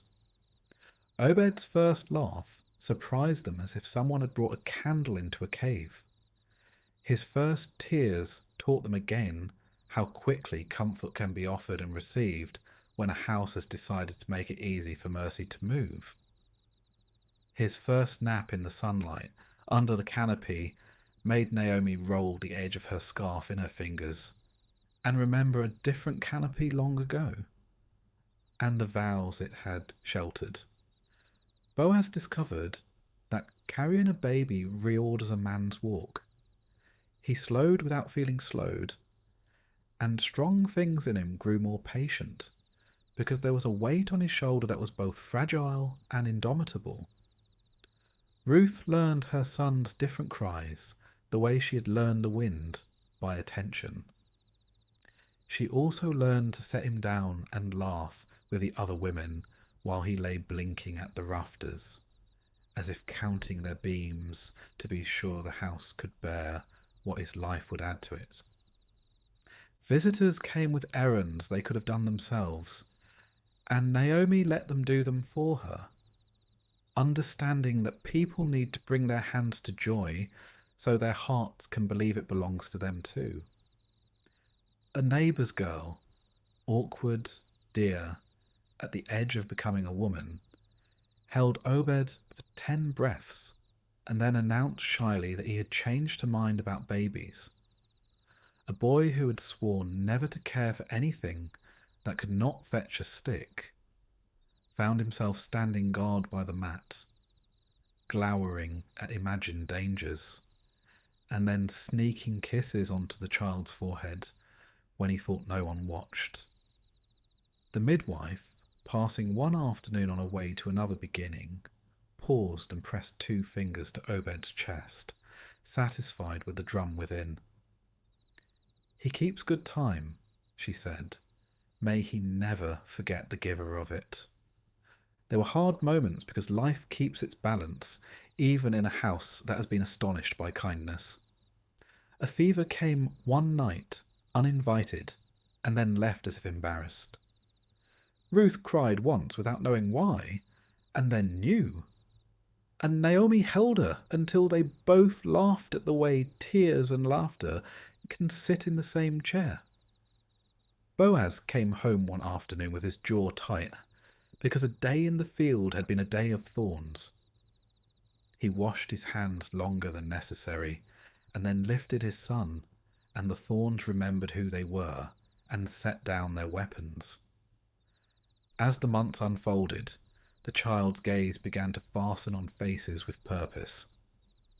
He would look at Naomi with the solemn approval of a judge discovering that the law is merciful after all. He would look at Boaz, and then at the door, as if already measuring the distance to the world he would one day walk. And Boaz would answer by drawing him back toward the centre with a kiss on the brow. He would look at Ruth and smile with the left side of his mouth first, exactly the way she sometimes smiled when she was trying not to grin, and Naomi would tease her gently for having been copied so early. They made a pallet for him under the olive in the courtyard, when the heat pressed indoors, and the leaves could make their special light, coin-shaped and fluttering. He learned the game of grasping shadows and let them go without disappointment. When wind rattled the fig's broad leaves, he listened as if memorizing the alphabet of a language he would one day speak. Ruth told him stories he could not understand, and he answered with syllables that meant everything. Naomi sang lines that belonged to her childhood in Bethlehem, and Ruth braided them into melodies from Moab without either losing its origin. Boaz, who had never thought of himself as a singer, found one night that his voice had learned a single low note that Obed loved, and he hummed it while walking the courtyard's edges until stars consented to close their eyes. Some evenings, when the work was finished and the lamps agreed to hold their light bravely, neighbours stopped by to sit and let Obed look at them as if he were examining their souls and finding them acceptable. They would talk about harvest and weather and the way a certain ewe insisted on the same foolish mischief each spring. Without deciding to, they would speak of faith the way people speak of the taste of water, quietly and with appreciation for its necessity. Someone would say, "Do you remember the bitterness of those years?" And someone else would say, "Yes, but look." And they would all look, and the looking would be a kind of psalm. Naomi's laughter changed. It had always been ready and generous, but now it had a rest in it, a place where it could sit down. She still spoke the names of her dead, and the child's presence did not rub them out like chalk from a slate. It engraved them deeper and surrounded them with a border the colour of mercy. She told Obed about his uncles and about his grandfather whose hands made bread taste better because he knew what hunger was. She told him about a woman who walked out of a country because love asked her to, and about a man who left wide corners on fields but because he liked to see strangers become neighbours. "And you," she would finish, tapping his nose while he tried to catch her finger with his mouth. "You will learn many small things, and maybe one or two big ones. And either way, we will be glad." On a morning as clear as clean glass, Boaz carried Obed to the threshold and stood with him so they could both learn the feel of the day. The baby reached up and patted his father's beard with the royal unconcern of infants, and Boaz surrendered to being rearranged by this small sovereign. Ruth stood just inside and watched them, her hand resting where life had once fluttered, and was now the weight on Boaz's arm. She felt full in a way that had nothing to do with food, and everything to do with having been gathered. She thought of the path that had brought her here, the border crossed, the vow whispered on a road, the grain lifted and poured, the night on the threshing floor, when truth asked for courage, and she did not make a speech about it. She kissed her fingers and touched the door frame, and went to prepare the day. People will say years later that Obed grew strong and kind, that he learned quickly to steady a tottering thing and to laugh like water-finding stones. But for now he slept warm against Naomi's chest, and she breathed in time with him and remembered everything and needed nothing. Boaz went to his field, humming the one note his son had taught him. Ruth laid bread on the stone and turned it at just the right moment without looking, because her hands had learned the clock of love. The house, this ordinary, sacred house, held their 3 lives and the new one without strain, like a basket woven by someone who understood that the art is in leaving enough space between the reeds for air and blessing to pass through. The day did not promise them everything. It promised them itself. And that was more than enough. Years have a way of folding themselves neatly when a house has learned the rhythm of gratitude. After the day Obed was named, time did not rush or dawdle. It moved with the steadiness of water that knows its path. The fields remembered rain and returned it in grain. The vines learned the patience that makes sweetness. Olive trees deepened their grip and lifted their silver hands to every wind, as if agreeing to greet whatever weather came.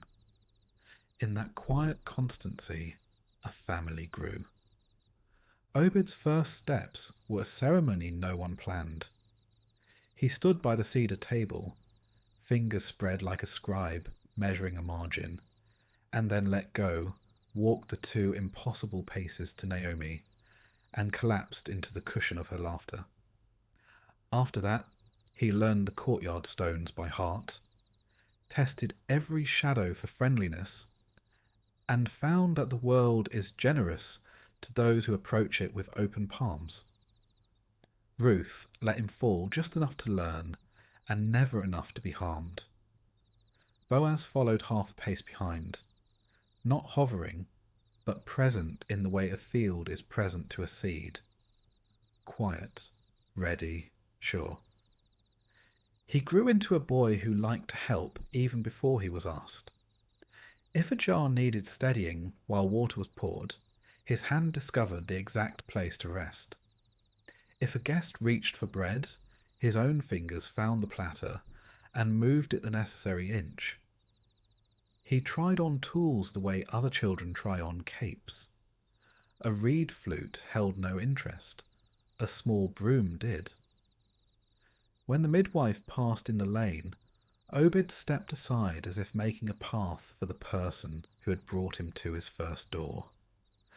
When an old man paused to catch breath, Obed stood beside him as if shelter could be offered simply by being near. The house taught him the alphabet of mercy without saying so. Naomi named things slowly so he could hear their weight: grain, oil, neighbour, promise. She told him stories that did not polish the past smooth. How hunger had a voice once. How loss can be a kind teacher when you do not argue with it. How a road can be both a leaving and a returning. She spoke of his uncles, laughter in her eyes even when tears rose, and of a man named Elimelech who believed bread would find his family if he kept walking toward it with courage. She told him how his mother clung where others would have released, and how his father left corners on fields so that strangers could become kin. You come from people who made more room than they had to, she would say, and Obed nodded as if the sentence explained a feeling he already carried in his chest. Ruth's lessons were simpler, more precise. She showed him how to lift with both hands even when the thing is light, so your body remembers fairness. She taught him to tie a knot that holds without biting and to undo it without scarring the rope. She invented a rule that bread is broken along the deep score, not torn by impatience, and he obeyed it long after he knew she would not scold. When she prayed over him at night, it did not sound like performance. It sounded like a mother telling the truth about the world and asking the Maker to keep telling it too. Boaz's schooling was the quiet kind men remember later with sudden gratitude. A field listens, he would say, as they walked the margins at morning. So speak to it carefully. He taught Obed to test soil with his fingertips and to trust the way a blade bends before it breaks. On market days, he showed him how to weigh fairly and how to pay faster than you are paid, so no one waits for honour. When a hired boy swaggered and spilled grain to make work look like a dance, Boaz didn't bark. He placed his own hand on the yoke, and the boy matched his pace to the older man's without shame. Obed watched and learned the grammar of authority that never needs to shout. Bethlehem watched too. It is the habit of small towns to take an interest in the weather of a particular house. Neighbours noted the way Obed greeted elders with his eyes steady and his voice low. The baker grinned to see the boy accept the heel rather than the soft centre, as if giving up sweetness were a kind of game. The potter slipped him a cup with a thumb press along the side, and said, "For hands that will carry." And Obed carried it until his fingers grew too large for the groove, and then he carried it anyway. As the boy stretched into a young man, Naomi's hair went wholly silver. She walked more slowly to the well and sat longer at the threshold, but the glow in her face didn't dim. It learned a softer vocabulary.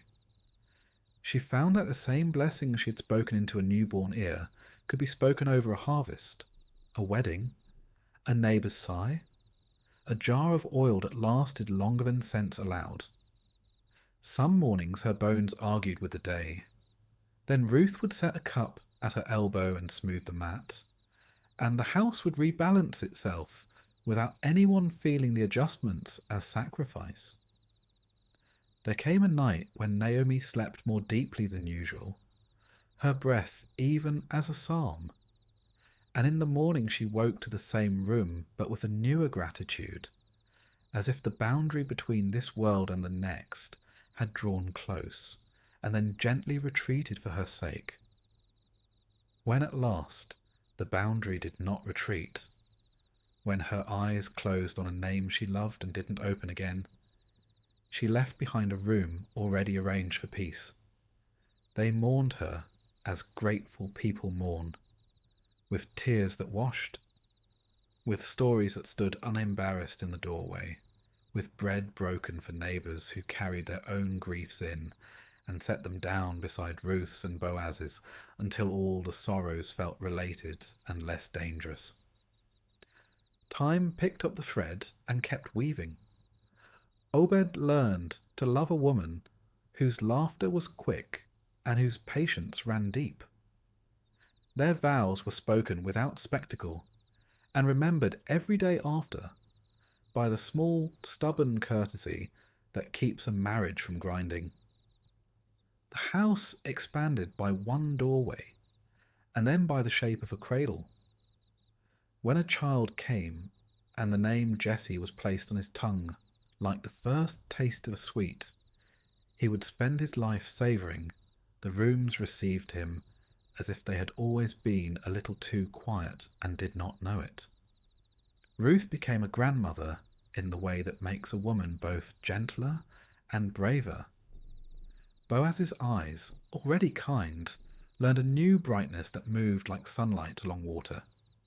He held a child and found that the weight which once felt like a miracle now felt like inheritance, solid, expected, not owed to him, and yet given, given, given. Jesse grew up on stories the way vines grow on trellises. He learned both to read the grain in wood and to read the weather in the face. He liked the company of sheep and discovered early that music and watchfulness live comfortably together. He would take a stretch of hillside and make it feel safe by standing there. When he laughed, it was as if the wind had remembered a tune from childhood. He married, as people do, and laid his hand on a doorpost with a vow that was both old and brand new. Children came, their feet remembering the path to the well before their letters learned to stand straight on a wax tablet. Among them was a boy who could not pass a harp without teaching it what his fingers knew. He learned to talk to stones with a sling, and to talk to God without ceremony. He shepherded because shepherding was what was given, and somewhere behind him trailed a rumour of a future that would carry his songs farther than anyone could yet imagine. When the elders named him in their lists, their voices didn't swell. They spoke as if laying another stone in a wall that had been rising for generations.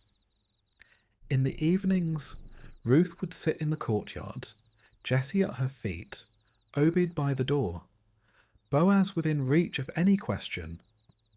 She would tell the genealogy, not like an account to be recited, but like a string of good stories, each with its own season. A father who clung to the promise of a nation while holding a single son's hand. A brother born in strife who learned to walk in blessing. A prince of the wilderness whose leadership felt like a tent pegged into solid ground.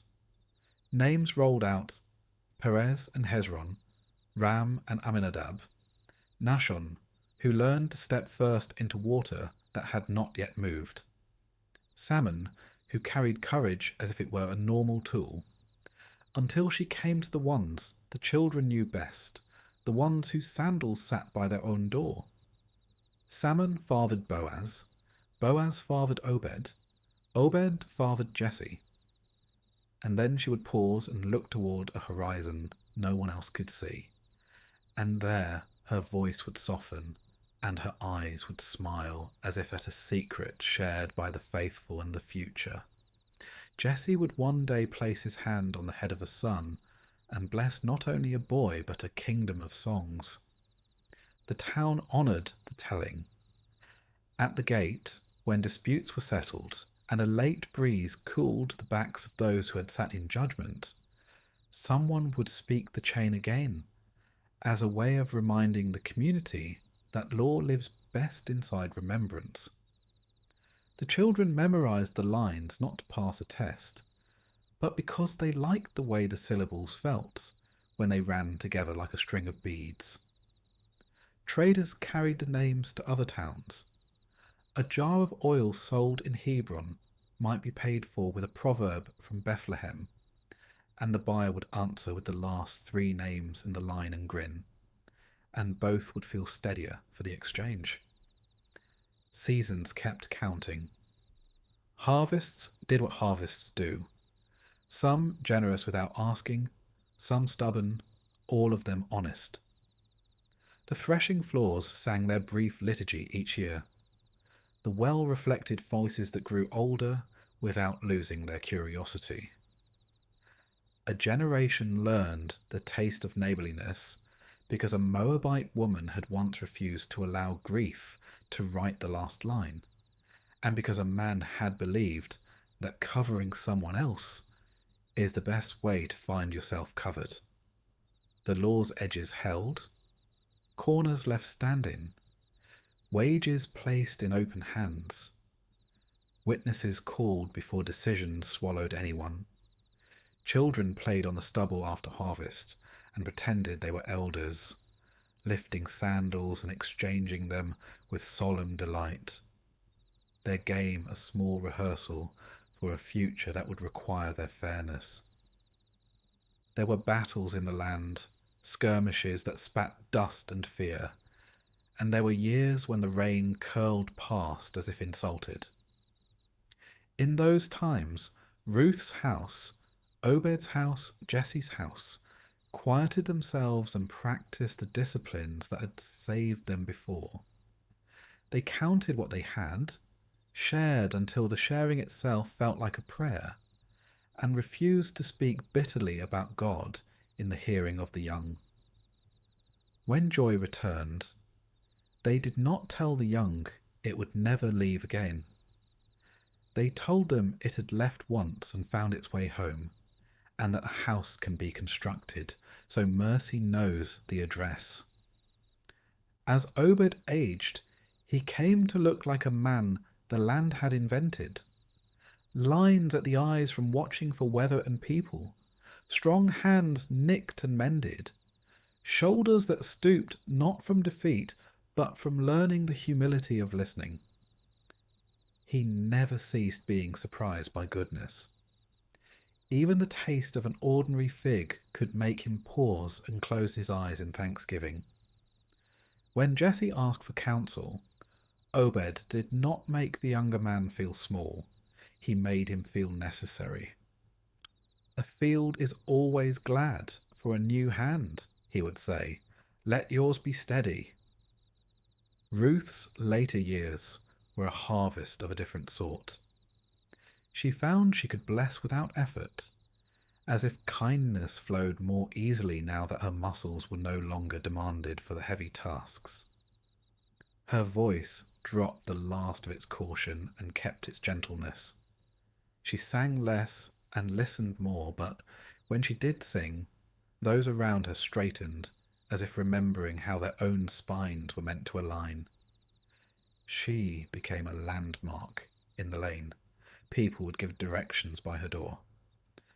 "Turn where Ruth's fig tree leans," they'd say, or "Past the house where the blue scarf sometimes hangs." Mothers sent daughters to her for the kind of advice that does not pry and does not apologize for being true. Widows came with hands empty of answers and left with enough for that day and a pinch saved for tomorrow. Sometimes strangers passing through paused at the gate to ask why this town seemed unusually steady. The elders never mentioned wealth. There was not an abundance of that to boast about. They mentioned law spoken aloud in the sun. They mentioned a threshing floor where a request was made with humility and a promise was made with integrity. They mentioned corners of fields and cups of water and wages measured without a slanting scale. Then they would laugh at themselves for giving such ordinary reasons and add, almost shyly, "We were visited by kindness, and we kept making room for it after it left the room."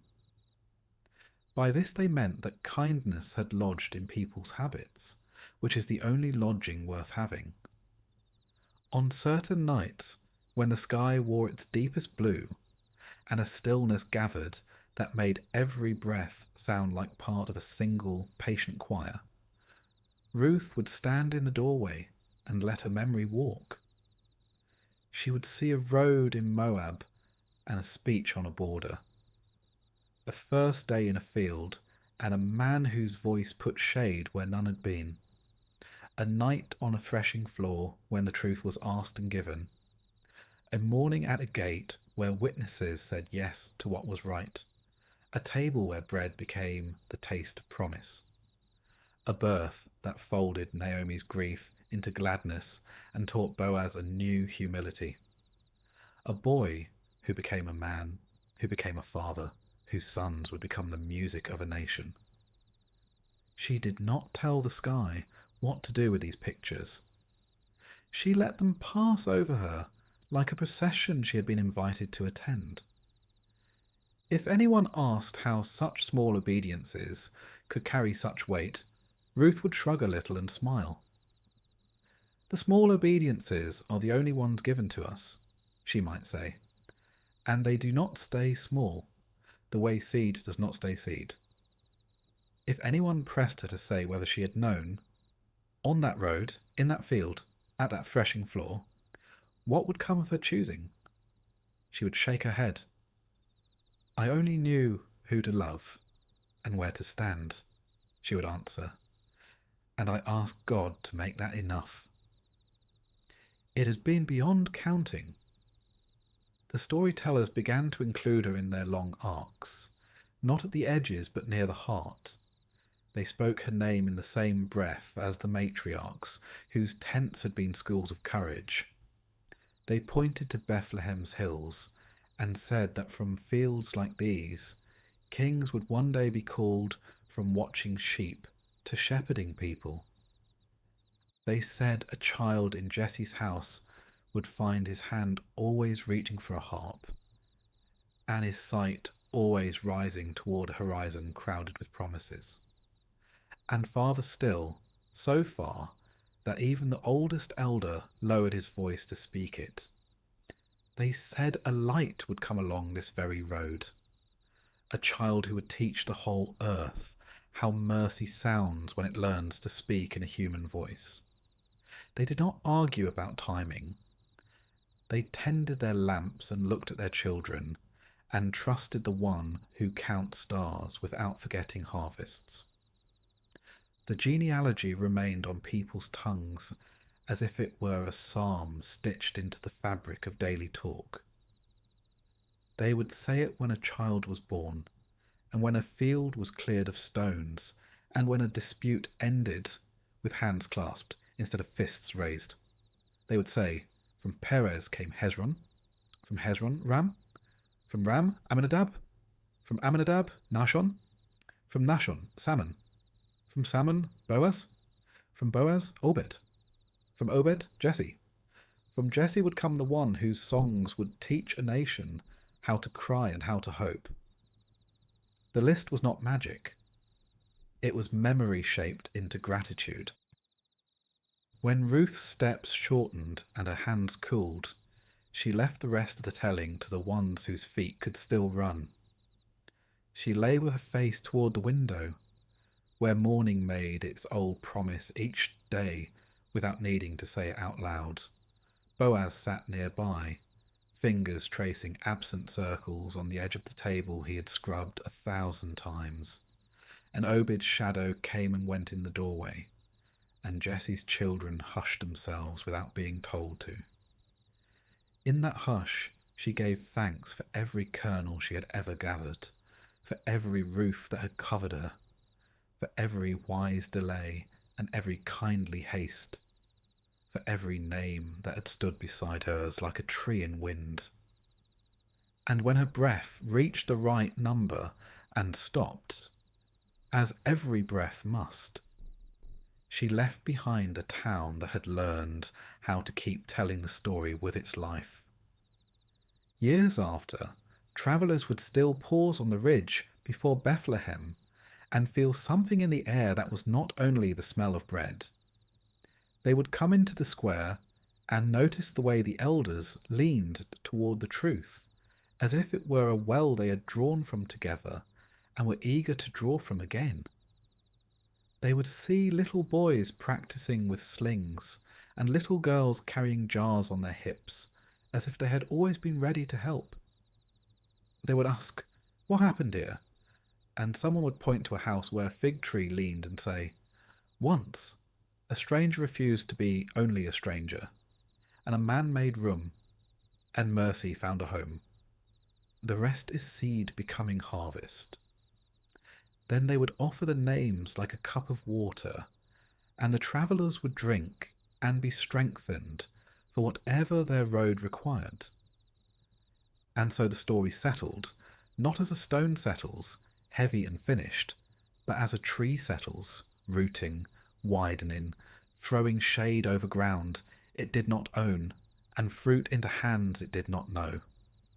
In the long view, the God who measures oceans with a palm and teaches sparrows to find crumbs at the threshold had been weaving something vast out of threads so fine nobody noticed them until light struck just right.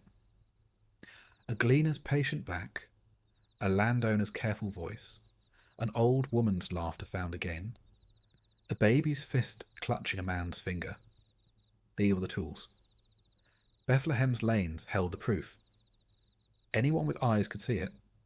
The world had changed because a small house kept choosing love, and the choosing did not get tired. Let the room grow small and kind around you.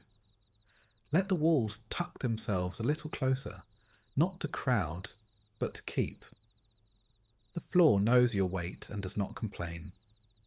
The night outside is not in a hurry. It will wait as long as you need. Set down what you carried through the day, the thought you couldn't finish, the answer that came too slowly, the worry that kept tapping your shoulder, and place each one on the ground beside the bed, like bundles left at the edge of a field. Nothing will be stolen. The morning will find what truly belongs to you. All the rest can stay in the stubble, where it will do no harm. Breathe the way barley breathes when evening moves through it. In, like wind crossing a hillside, and out, like chaff lifting from the grain.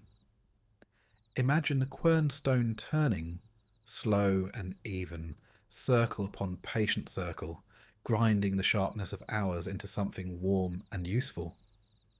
Your shoulders have worked, let them loosen. Your jaw has held 100 small sentences. Let it unclench. Your hands have been tools all day. Set them open on the blanket, empty, harmless, ready to be blessed. In Bethlehem, the lamps are being snuffed, one by one. The last flicker in a window nods and goes to sleep. A gate latch answers a careful hand. Dogs circle and fold themselves into small crescent moons of trust. The threshing floor that sounded like a drum moments ago is quiet. Board swept, fork leaned against a post. If you listen past your own breath, you can almost hear the soft sound of grain remembering the field and deciding not to speak of it until morning. Think of Ruth walking the edges, eyes gentle, hand steady. She does not demand. She notices. She does not snatch. She receives. She bends without breaking and rises without boasting. All evening long she gathers what kindness has left behind on purpose. Now, in the dark, let your heart do the same. Glean the edges of this day for what is still good, and take only that into sleep. The laugh that surprised you, the cup of water that tasted sweeter than expected, the sentence someone spoke that made room for your name. Let the rest stay on the ground and turn back into soil. Naomi sits nearby, not instructing, only keeping company. She has learned the shape of sorrow and the weight of joy, and knows that both can be held without spilling. If tears come, let them be the kind that rinse, not the kind that sting. If no tears come, let the quiet be enough. Imagine her hand, light as a moth's wing, smoothing the blanket near your shoulder and saying without words, "I am here, I remember, you are not alone." Boaz stands at the doorway like a blessing that learned how to walk. He does not crowd the room. He checks the jar that catches the moon and pulls the cloth a little higher so dust will keep its distance. He is the part of goodness that is ordinary, the one who remembers to leave corners in the field, the one who says wages belong in open hands before sunset, the one who ties a knot that will not slip. Feel the steadiness of that in the air. Kindness that refuses spectacle. Mercy that does not ask for applause. Under that roof, sleep is a clear path. Now, lay yourself as the sheaf is laid, close to others in spirit, even if the room is yours alone. Where there has been loneliness, let there be the scent of a distant campfire, people you love turning in their blankets, each breathing a rhythm that, when heard together, sounds like the sea. Where there has been noise, let there be a hush wide enough to walk through without touching either wall. Where there has been fear, let there be covering. Remember the hem of the cloak drawn over feet at the threshing floor, the simple request, the unflinching answer. Spread your own covering now. A quilt, a sheet, a breath, a prayer. Be under it, not as one hiding, but as one cherished. If your mind insists on walking, give it a safe road. Send it along the lane where rosemary leans from a low wall and the fig leaves click like soft coins. Let it pass the well where water hears its own echo and returns it kindly. Let it climb the hill where the wind knows your name and says it without urgency. At the top there is a field, not busy now. Cross it slowly, brushing your fingers along the tips of what remains. Sit where Ruth sat once, near the olive that offers shade to any who pass. Night insects practice a tiny orchestra you don't have to conduct. Above you, the stars are lanterns in patient hands. There is a genealogy in the sky if you like that sort of thing. A chain of lights that remembers its order. One becomes another, and then another, names crossing years like bridges. You are not required to know the sequence to feel its promise. It is enough to admit that the story outlives the scene, that the mercy at your elbow tonight learned its craft long before you needed it. Say the names you know.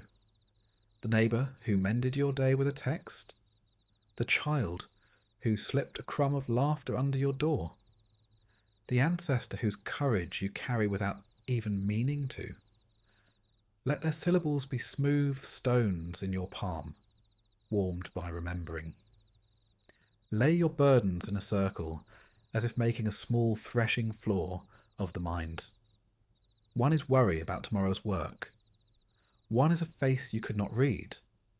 One is a bill, a diagnosis, a silence, an ache beneath the rib that has nothing to do with muscle.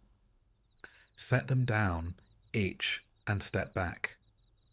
The night wind is good at separating what is light from what is weight. Lift the bundle of thoughts and toss them gently. Watch the fret rise and skitter off like chaff. What falls back is the grain of what can actually be done. A call, a list, an apology, a boundary, a nap. Those are enough for the morning. The rest belongs to God, who keeps the watch when your eyes close. Scan your body the way a gleaner scans a row, not to find faults, but to notice where kindness can fall. Begin at the scalp, cool as the clay jar in shade, and invite the forehead to smooth, the eyes to rest backward in their nests, the tongue to soften against the lower teeth. Let the throat widen as if ready to sing, and then choose silence. Shoulders are fields that have borne a season. Lay your palm upon them in your mind, and bless them for their labour. Down the arms, past elbows that bent, and wrists that lifted to hands that can sleep open now. The chest, a steady threshing floor, rises and falls. The heart knows its dance and needs no conductor. The stomach, the back, the hips, each a gate where tension comes and goes. Leave them unbarred so peace can pass. Thighs like pillars, knees like hinges, calves that carried you farther than you thought, ankles nimble as sparrows, feet that have earned the right to be warm. Thank each part and release it to its task of rest. If regrets arrive, receive them as travellers who have walked far to tell you something. Offer them water. Hear them out. When they have said their piece, do not invite them to stay the night. Point them kindly toward the barn where God keeps the tools of repair, and promise them you will meet them there when the sun is up. They will go more quietly when treated with respect. Remember small mercies, as if you were piling sheaves, so the dew won't spoil them. The taste of fruit at its best. A song you did not expect to love, humming at the edge of your day. The way light fell this afternoon, on a page, a sink, a face. The relief when someone answered yes or no, and the choice became a road instead of a circle. Stack them. Tie them with twine. Stand them where you can find them at sunrise. Gratitude is a granary that does not run out. You only have to keep its door from drifting shut.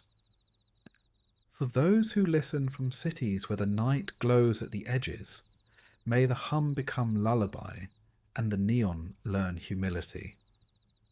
For those in villages where the dark is honest and the stars sit lower, may the coy chorus of crickets and the far bark of a dog stitch comfort into your quilt. For those whose rooms are borrowed, may the unfamiliar chair feel like a friend, and the borrowed pillow like a promise. For those who are ill, may pain loosen its grip and give you a soft interval. For those who are waiting, may time fold itself into gentleness, and bring what is needed without clatter. For those who watch beside another's bed, may strength arrive in small, timely rations that never miss their hour. Bless the door of your house that it may open to joy and shut against harm. Bless the table that it may never be ashamed of what it offers. Bless the floor so it can bear dancing and the weight of weeping. Bless the window that it may show you enough sky to remember you are not trapped in any single story. Bless the bed that it may forgive your tossing and keep your dreams within the gentler half of truth. If faith feels near, Let it sit by your pillow and hold your hand. If faith feels far, let hope take the chair. If both are resting elsewhere, let love draw the curtain and watch the room until you sleep. Love knows the way from gate to field, from field to floor, from floor to table, from table to cradle, from cradle to crown, and back again. Love remembers the genealogy even when you forget. Love is the cover drawn over feet that were cold, the jar placed in shade, the extra measure tipped into a stranger's shawl at dawn. Love is here. Consider the long story one last time, the way an elder repeats a favourite line at the door. Hunger met by humble work, loss met by loyalty, risk met by truth, truth met by integrity, blessing met by gratitude, birth met by open arms, years met by faithfulness that does not grow tired. The line runs forward farther than we can see, but the section in your hands is bright enough to read by. Your part tonight is not to finish the book. Your part is to close your eyes on a page you trust and let the author hold your place. Now let the lamp grow small. Let your thoughts nest like birds, beaks tucked, wings folded. Imagine the cloak drawn a little higher, the feet warm, the breath even. Imagine Ruth whispering a last goodnight in a tongue that learned to fit inside another people's prayer. Imagine Naomi smiling into the dark, because some joys are too dear to share with anyone but God. Imagine Boaz setting his palm on the lintel, and then stepping away as a man who believes the house is in good hands. Imagine Obed sighing in sleep, a future turning softly like a seed underground. Peace to your mind, like water settled in a bowl. Peace to your body, like grain resting in a jar. Peace to your room, like a field after harvest. Quiet, purposeful, at ease. Peace to the roads beyond your door, which will hold until tomorrow. Peace to the names you carry and the names that carry you. Peace to your beginning, your middle, and your not yet.